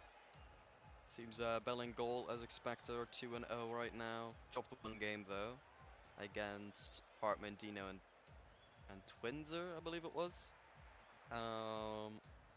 Irie Legacy, who went 3-0 last time, only retaining one of their players in this tournament. Currently 1-1. Lost against this team, Team Solid, who we just watched. Win game 1 against Not Trying to Lose. Other than that, any relevant results? Dive Esports losing in game 5 against Phoenix. Frag claimed that was a surprising result. Who's that? Dive is Juju, Turb, and Njib, I believe. And that was against a Roly, Playmaster, and Anju.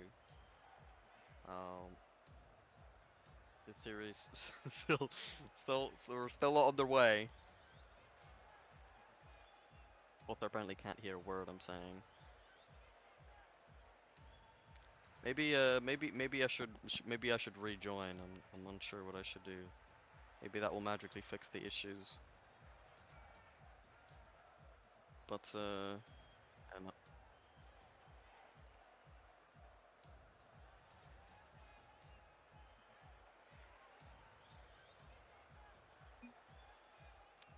All right, sounds good. We'll I'll just stay here.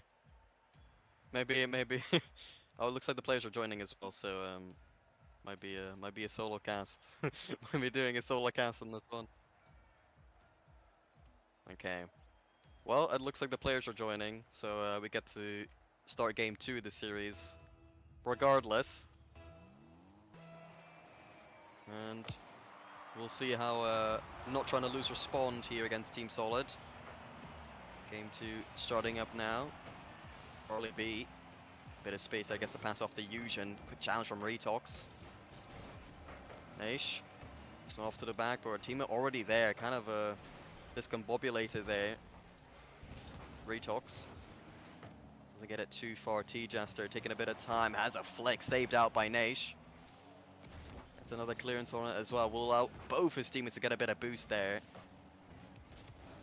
Make themselves comfortable. I think there was a pre-jump there. Retox opting to go for the corner. Tries to get at midfield. Charlie gets that touch out.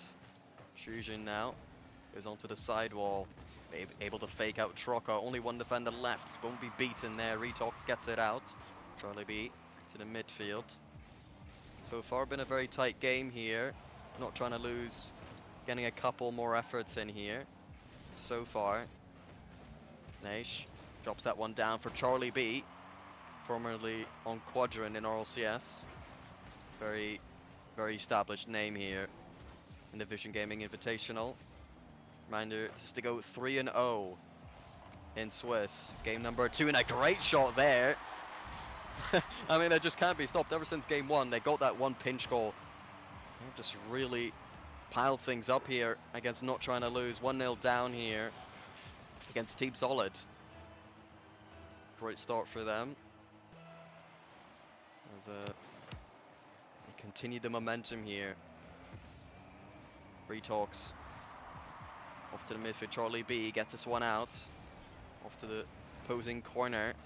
Another challenge midfield there. Fusion shot saved again. Naish off to the side. Retox to get it too far. Charlie B able to get this one to the midfield. Fusion there, but misses the ball. I believe that's Trocker as well, getting faked out in the process. I think I've heard Jorby call that a wifty before. Fusion off to the midfield, should be a goal. No, saved out again by Trocker. Time and time again, clutch saves coming out from Team Solid now in game number 2. Not trying to lose, they just can't make their efforts count. A great attempt there by, I believe, Retox off the sidewall double. Another great save by Fusion there, pre-jumping that shot in the top left. What a great save coming out in game 2 so far. Retox has to track. Trucker tries it himself. Eventually the big players from Charlie B will result in a tie game in game number 2.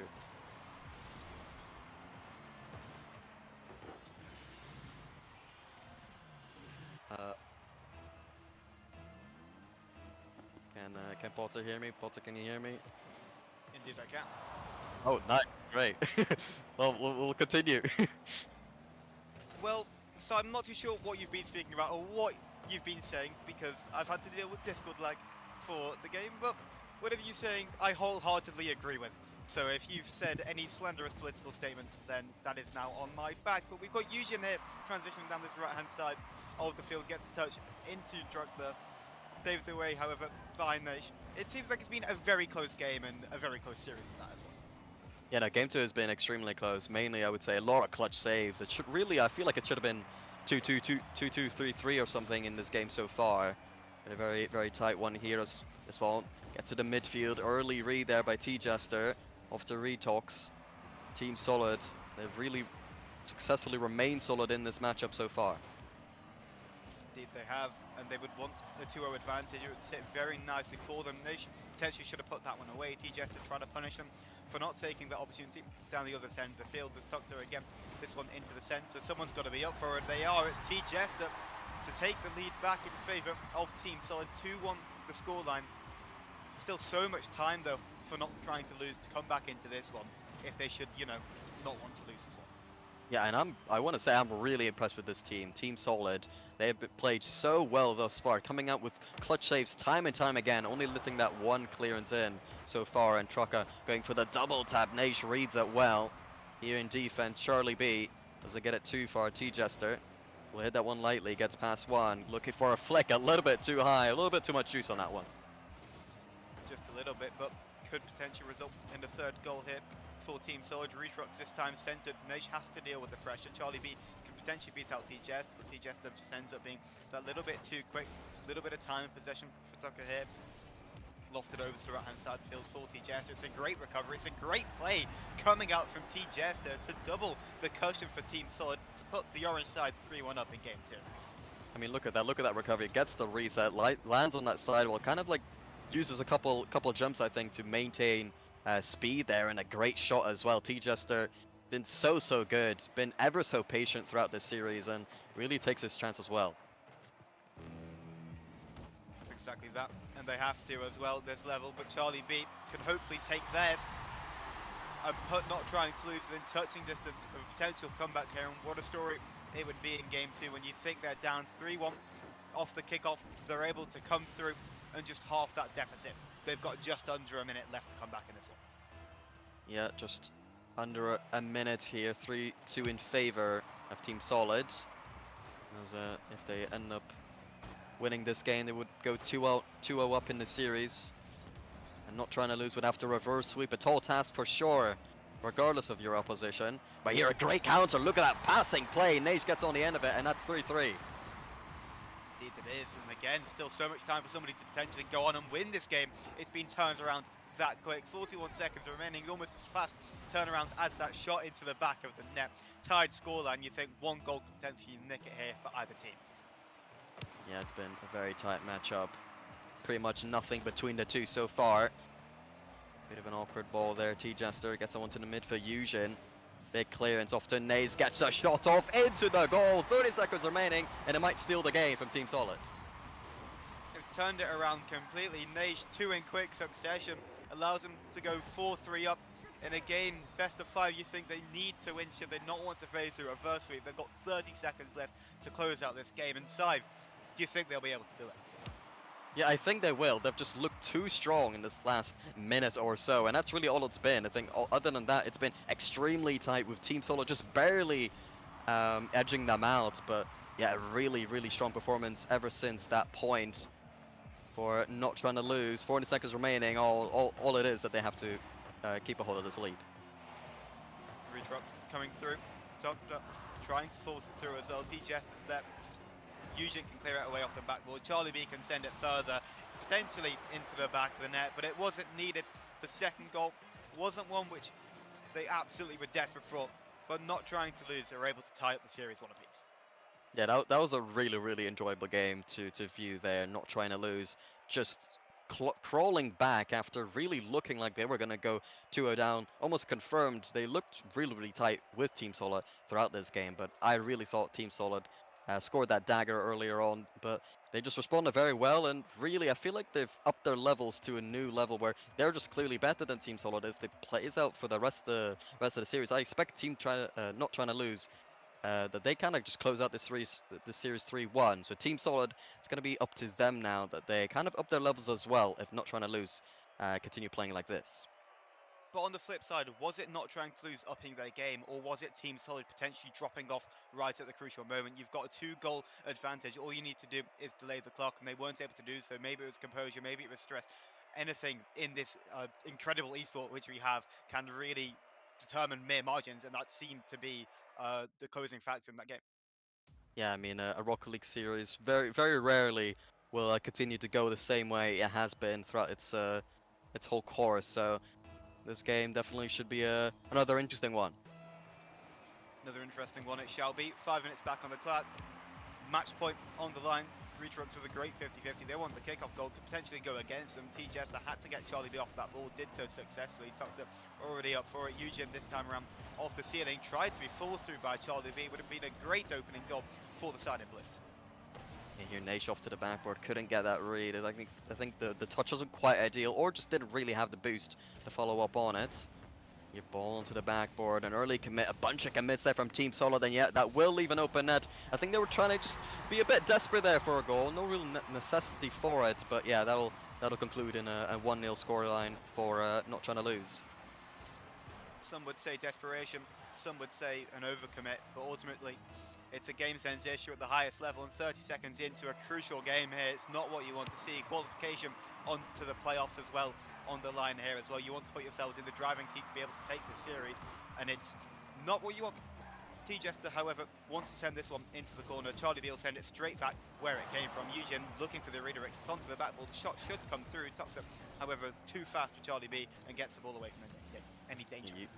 Eugen a bit of an awkward touch here. Retox going for a 50, hoping that one lands up for a teammate in midfield quite nicely. Charlie B gets dunked there by Troca. Eugen, decent touch out into the midfield. Naish there, kind of passes that back to Troca on accident. And so far, not trying to lose, looking very effective here in this first minute. T-Jester able to get this off the Trucker. Might be a goal here. Tries to get it off the ceiling and get a read here. Eventually gets that back to the midfield to his teammate, but eventually was saved as well. It needed to be this one as well. Needs to be Naish. Gets a deciding touch onto it. T-Jester to keep the play in the blue half. Picks up the 100 boost. Needs to make something happen with it. Can't really get too much momentum behind their car, however, ball was not going anywhere. It was glued to the hood of their car. Charlie B, however, with no boost, trying to force out any 50 possible. Again, they're just keeping the ball. They're forcing out to their teammates and keeping possession of it really, really well. On the blue side, Retrox, however, needs to clear this one away. They want a goal for their own. Do this team solid roster, and they're going to have to find one soon enough. T-Chester with the 50-50 aim towards the bottom left corner, but just wide of that far post. Yeah, he knew he only had one person to beat there, just trying to power through with a 50, much like Seiko did in RLCS 2 seasons ago. A great bump there. Eugen will make it 2-0, not trying to lose. They're just piling on the momentum here, and the pressure really forcing a couple mistakes out of Team Solid here, and that's a 2-0 scoreline. Well, some would say they're piling on the pressure. Others would say they're simply just not trying to lose. 2 minutes 55 left in this one. They're putting themselves in a great position to do exactly the opposite. Retrux getting this one into the backboard. It's touched down to Doctor. It's a great play coming out from the orange side. It's exactly what they need at this moment in the game. That'll get the confidence flowing through. That'll give them the optimism. Potentially a comeback in this one. They've got the quality. They've shown it time and time again, but they're going to have to perfect it at least once more on the field in regulation. Yeah, very important goal there. The momentum was just going so heavily in favor at that point, to not trying to lose that. Just stopping that momentum, very important here. Could change the course of this game and the series as well. Troca tries to get a shot there, goes off the backboard. Cleared out off to Charlie B. T-Jester gets a touch, but just get it too far here. Pass a little bit too awkward. Retox trying to clear this one out. Charlie B taking his time. Trying to air dribble this one over everyone. Eugen there for the shot. Goes for the double tap. Finds it. Top corner. 3-1 for not trying to lose. And what a way to make a statement. Charlie B lofts it over one. Eugen onto the backboard. Slams it into the top left corner. It's exactly what we want to see from the Frenchman. It's exactly what not trying to lose want to see from their teammate. And it puts them in pole position. And a great position here in the driving seat to take this game. Yeah, very, very impressive here. And Team Solid, they just did so, but they will have to respond again here. Retox, 50 off to the side. T-Jester gets this off to a teammate. A bit of an awkward touch, but just about got it. Troca 50'd as well. Ball goes forward. Charlie B will have no issues getting this one to his teammate Naish. Big clearance here. Eugen will try to get a touch. Gets a touch to beat the opponent, but forced it wide himself. Otherwise, would have been an easy clearance. T-Jester hopefully trying to find an easy goal. At least that's what they would like. Not trying to lose, not wanting that to be the case. They're not going to give anything up for free. As Doctor this one into the corner. We've seen a 3-1 deficit or 3-1 advantage being blown before. Could we see it again in the favour of Team Solid? It's just going to have to happen, but this one's over Doctor. Charlie B's going to hook this one around, catches it cleanly, looked for the bump onto T-Jester. It was great control, it was a great idea. The execution just not there. Mere margin separating, not trying to lose from a fourth. Yeah, they're looking very, very effective here, not trying to lose. Another pass here midfield. T-Jester will be first to it. Oh, a bit of a team bump there. I think Troca had an open net there as well. What is going on? Team Solid not looking solid at all, and that will just be an open net. Absolute disaster for Team Solid. And it's not the first time it's happened in this game. The overcommitment, maybe just a little bit of miscommunication, a little bit of over-exaggeration. And you think, without those two mistakes, those two getting a little bit antsy, they really want to try and find the goal early on. They tried to find the goal late on as well. It comes back to bite them. We could have been at a 2-1 disadvantage here for them. A lot closer game, a lot more potential for them to come back into it. T-Jester gets a shot onto net. Retrox will keep it bouncing around, but with time running out, it's all against them at the moment. I mean, for that last goal, you think you just call your teammate off. You know, you can kind of see whether there's an opponent there. You just say, "I got it." Like, we've got time, open net. But no, it just looked like they panicked. Ended up not communicating very effectively, and now they kind of end up in the situation where they can't come back in this game. Seems to be that way. Charlie B wants to put a fifth one in, gets it onto the backboard, looks for the double touch, unable to find that second hit, which would have surely sealed the game if not already. The players again balling out their own teammates. Or the Team Solid lineup doesn't seem like it was their game. Some would say they just haven't been solid enough. Yeah, they've been not trying to lose. As you've been saying multiple occasions, they have been very effective at not trying to lose, and that must be the reason they've won this game. Some would say they're just not trying to lose. Others would say, you know, it's just effortless. They don't even need to try. They're just not losing at the moment. It seems as if Team Solid was just kind of playing against themselves in that matchup. We saw that last attempt there as well. It was straight into the back of the net, and one of the Team Solid players just saves it and pushes it away and does the blue side's job for them. A lot of deciding factors, a lot of very small mistakes, which turned out to be very major for Team Solid. Yeah, I think Team Solid, they actually didn't look too bad in terms of, I feel like they actually had a fair amount of pressure, had a fair amount of chances, but I don't know, some key ingredients to victory missing here for Team Solid, and they'll have to be better in the next game if they want to come back. Absolutely, but not trying to lose, putting themselves in a great position. It's been a great showing from them as well. And we had the issue when we casted it earlier on. VisionGaming weren't a bad side. They just got outclassed, and it seems like the same could be happening here. Potential, I don't want to say inexperience, because you have to be so experienced to be at the game to get to this level. You've played the game for hours and hours upon hours, but that game 2 is ultimately the deciding factor. You can't be blowing away 3-1 leads at this level, especially with so little time on the clock and such high stakes. Yeah, I mean, if Team Solid do lose this match, they've also lost against a great team here. I expect them to do very well. A flick a little bit too high. Trucker goes for the shot as well. Eventually they get that save, but they don't get it too far. T-Jester, a decent shot. Again, a little bit too high. Ball on the back, but now the shot comes through. Saved that by Naish. Saved away by Naish, but for how long T-Jester's keeping this one in the mix-up? Charlie B with no boost, just trying to make it awkward for the orange side to work into. Trucks, not too much boost to work with again, just keeping it close, keeping possession of the ball. T-Jester getting this one onto the back wall, making it awkward for the blue defense to try and work it, but it's also awkward for the offense. Charlie B, however, reads it perfectly, gets a great clearance away and bails out any pressure. But again, for how long? Retrox has got full possession of the ball, full boost as well. Flip reset, trying to get it past Naish, unable to do so. The ball gets cleared away once more. Yeah, ball in the midfield. Retox getting a demo there. They're trying to find that shot. He outplays one, tries to go low. No, Naish had it red all the way through. Trucker passes this one back. A little bit awkward. Charlie B trying to somehow invade the defensive line there. Eventually they get it away. Charlie B double here into the midfield. Yujin there, but the angle a little bit too wide and he can't get it on target. Naish touching this one back to Charlie. It's up again off the sidewall. The great recovery is coming out. It's what we'd love to see. Yujin, this one onto the backboard. Surely someone's got to be there to finish off the play. Yujin ends up just touching it away from their teammate. Naish can pick up possession. They're so good at just keeping the ball, touching it back to each other, and making plays from that. The chemistry is just there before they're not trying to lose size. Charlie B pops it up once more. It's a great cut in rotation again, just to keep that ball so close as they do. Yujin forcing it under. T-Jester with an awkward clip allows Naish to go up for this one. Flip reset again, keeping close, forcing it under, looking for the 50-50. Does so successfully, just making the orange side use their boost, making them awkward and trying to create better opportunities for the future. Absolutely. And Strucker now scrambling this one away on low boost, trying to maybe get a bump there, realizes he can't really do too much on the ball. A great pass and an even better save there from T-Jester. Another shot. Charlie B is there, but again, what an amazing save there from Trucker as Team Solid, they somehow maintain this 0-0 scoreline. Where did Trucker come from? I thought that ball was destined to go into the back of the net, and the number 16 just appeared out of absolutely thin air as T-Jester pops this one high and wide. Naish is there, the absolute onslaught coming out from not trying to lose, but nothing to show for it. It's a perfect time for Team Solid to go and try and counter-attack this one. Half the game remaining, still at a stalemate. Been a great game so far. A spectacle for sure. Team Solid not really breaking not really on the breaking point so far. They've really maintained their solidity in this game. Couple decent efforts here. Trucker only got Charlie to beat, but forces it wide. Wants to take his time a little bit more here. shoots this one a bit wide, almost worked as a pass, but wasn't quite wide enough to function just like that.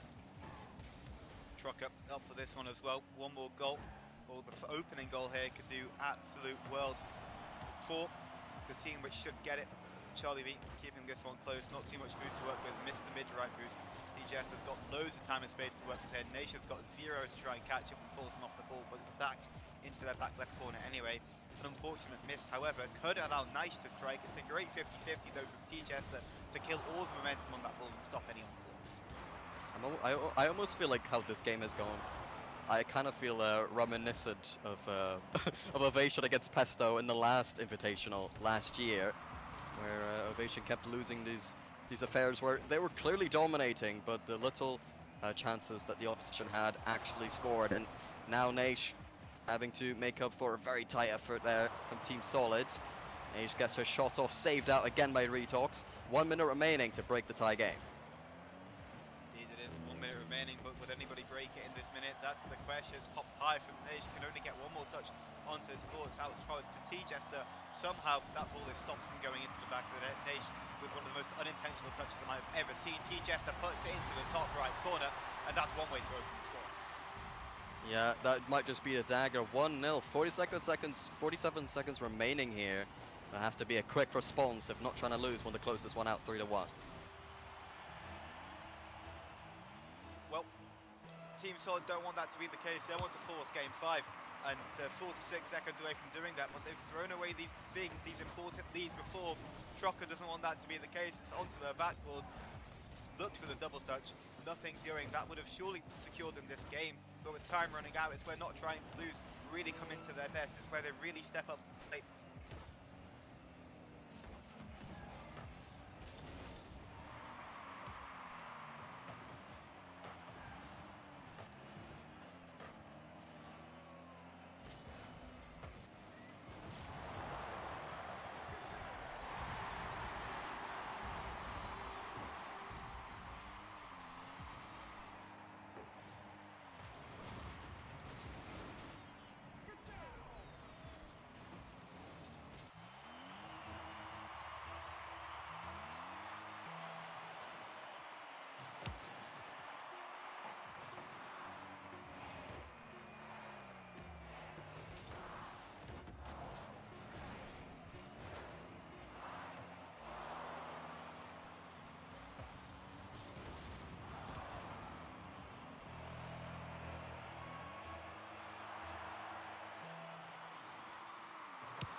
Do you say game 5 inbound and okay.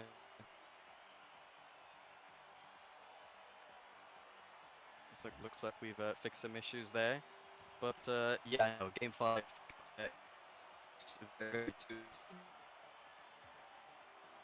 So last game we said that not trying to lose might just be too dominant. Now Not necessarily a case of them being too dominant, it's just the quality is there for the side.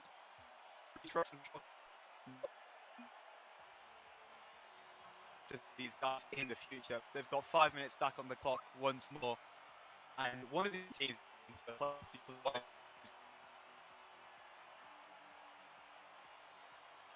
yeah, for the team that loses that loses this series, will still yes, but they'll have to go through some more obstacles from the Swiss stage, and and also you'll have worse seeding going into playoffs, which can be very, very important in deciding who makes that grand final, who makes that semi-final, or wins it all in the end. So, but now we got game 5 starting up now. Nope, that hasn't worked on your command. But kickoff is coming through now. 5 minutes on the clock. And one of these teams, they've done it time and time again. They've got to step up to the plate. We're on Champions Field, and Trocker is already in the air. Trocker is already past Nice, and Trocker has already put it into the back of the net 6 seconds in, and Trocker's got fireworks on Champions Field. Yeah, immediate great start from Team Solid, and not trying to lose. They'll be a little bit awkward now. They're looking at that momentum from Team Solid and thinking, we might just not be able to win this one after looking so great just before. Team Solid really elevated to a new level here, really meeting the quality of not trying to lose. Charlie B will chase on that ball, gets that one to the midfield. Retox reads it well. Gets a reset here. And looks like some miscommunication perhaps, but might work as a pinch. Charlie B will take over. Low boost here. Gets a pass one, but will be a free ball in the end. Indeed it will. Free ball for Eugen here on the right side of the field, trying to get the touch past Trocker into the corner. Can allow Nice a little pop shot at goal, but T-Jester there to close away any danger. It's an awkward pinch, but Charlie B can capitalise upon it. Retrux already there to deal away with the danger. The team solid defense already looking a lot more solid in this game 5, and it needs to be. They need to step up. They need to get the offense going as well. And Trocker at the doubles, got a brace on Champions Field and could be sending them well on their way to the playoffs. Trocker just cannot be stopped in this game 5 so far. First minute in, scored 2 goals, and it's put Team Solid in a very solid position in game 5 as well. And a response will be extremely crucial, extremely quickly, from not trying to lose. I'm not quite sure if anybody saw that. It might have just been me, but apparently the B in Charlie's name stands for backflip, as that was a crucial moment in their defense. This one, however, Charlie B recoups their mistakes and puts it in the back of the net. They've halved the deficit, with so much time remaining. We're in for absolute goal fest side. Yeah, great pass, a great shot there as well. Here in game 5, it's been a spectacle so far, and I'm looking to see even more of that here in Champions Field. We have so much more action. 4 minutes still left here. Trocker looking for the infield pass to T-Jester. Might just force it through themselves. Eugen, however, stepping up on defense where needed. Naish pinch down to Charlie. Back into Naish, gets sniped out of thin air. Eugen with a great 50-50. If Charlie's fast enough, can potentially find the shot, can potentially work it through for Naish. Great save coming out from Trocker, but Charlie's in once more. Opted to leave it for Eugen. Eugen gets it past T-Jester. No one's going to be there for the shot. The blue side has stalled the boost. T-Jester's beaten out one, coming down the right-hand flank. Off the backboard, Charlie has the read and denies any danger, denies any fast counter-attack coming through from Team Solid. Great clearance here as well from Eugen. T-Jester tracking back there. Ball into the midfield, a great pitch there. I might just be on target. I think it's maybe off the post. No, it won't be. Retox gets a 3-1 lead here over not trying to lose. And it's exactly what they need. However, we've been in this situation before, side. However, this time there's a lot more time on the clock. If not trying to lose, we're able to find 3 goals out of thin air with just over a minute remaining. They've still got 3 on the clock. This game is not over. A big difference as well is Naish was AFK for that goal. He just gave up. he was so certain that goal was on target. But so maybe a little bit of tilt coming in through on the blue side here. We'll have to wait and see maybe to learn about that in the future. But as you say, a lot of time remaining here, not trying to lose. They've got more than an opportunity here to come back. Another shot coming through, double commit save there. Ends up being Naish in the end here. Ball in the midfield, T-Jester there. Charlie B will try to read that one from the backboard. Almost gets it on target. Shot comes through, will be slightly wide and saved as well. T-Jester gets it out. Gets a great pinch as well to send it even further away. Eugen off their own backboard finds a second touch, finds a great air dribble clearance away from any danger. Charlie B, however, just gets beaten out by Retrust and ends up putting the ball directly into their own net. So, analyze this. I think the B might stand for Charlie back into your own net. I'm not sure. I'm not sure what the plan was there, but I think it wasn't a smart one. Doesn't seem to be that way, but there's still time on the clock. The game is definitely still not over. We've seen what the offense of the blue side has been able to produce and can produce time and time again. As T-Jester gets 50'd away by Eugen, down to the left side of this corner. Retrox with full boost. If they find a fifth, it will surely be game over. Trocker looking for the pass to Retrox. Retrox pops it high, looking for T-Jester potentially, or just delaying time, delaying the boost count of Eugen. Shot was on from Charlie, but T-Jester had to make the save and did so successfully. And We've only got a minute remaining here. That goal will be looking more and more important the more time burns off the clock here. And Team Solid will be doing everything they can to waste as much time as they can as another clearance comes through. T-Jester can't quite get a reset, can't quite get a good shot either. Fusion now on the counter attack. Trying to get a bump here, gets one, but Retox saw it coming, jumped in early to bail out his teammate. Trocker didn't have enough boost for that, bought enough time for Jester to be able to come back and make that save, but you don't save those. Crossbar and down, a minute 13 remaining. It's a great shot from Eugen, the sharpshooter of this side, and they need players to step up now more than ever. They've done it before.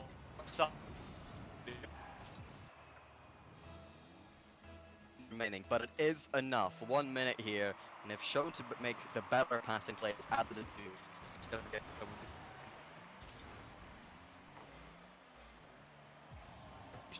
I take him here. Blue challenge from Trocker on 0 boost. Will still in the process as well. Nate now on the orange teams.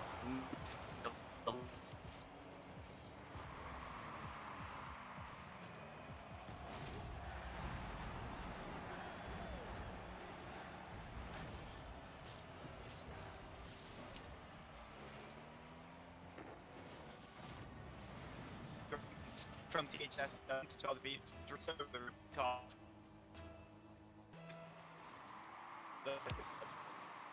Yeah, I just like the performance as well from Team Solid. They've shown their weaknesses in this series, but they've certainly shown their strengths as well.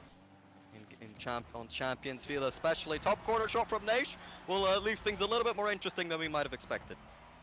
It truly does, and I'm all here for it. I'm not complaining. I do not mind being wrong. This one's a great shot into the top right corner. Once again, you don't save those, but they need to find two shots again, which can breach the Team Solid defense, which has stepped up to the mark. Nation's going to go airborne once more. Full tank to the name. Retrock's already up for it, looking for the pinch. Gets it off the corner instead, but a great clear away from Trocker. All they need to do is delay time off the clock, and with every single clearance, with every single ball touch, they're able to do that just that little bit more. Here another ball, bit awkward here. Eugen gets demoed as well. Retox trying to get this one to midfield. Tries to get a bump as well. Eugen clears it out, but doesn't get it too far. Looks like Team Solid are trying to play this one defensively for the last 9 seconds. They've got a 2-goal lead. Nothing's really coming out of the offense right now from not trying to lose, and it's just simply not quick enough, and that'll be done and dusted.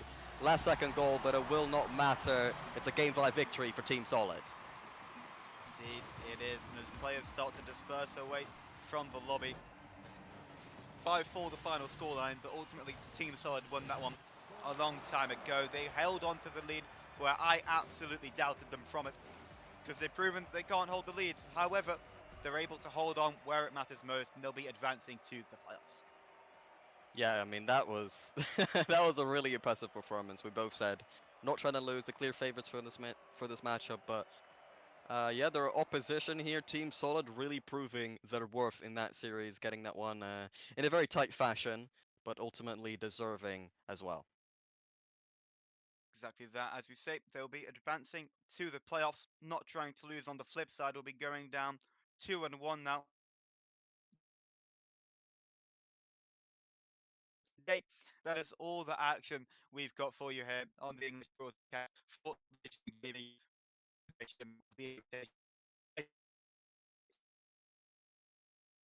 More Vision Gaming action.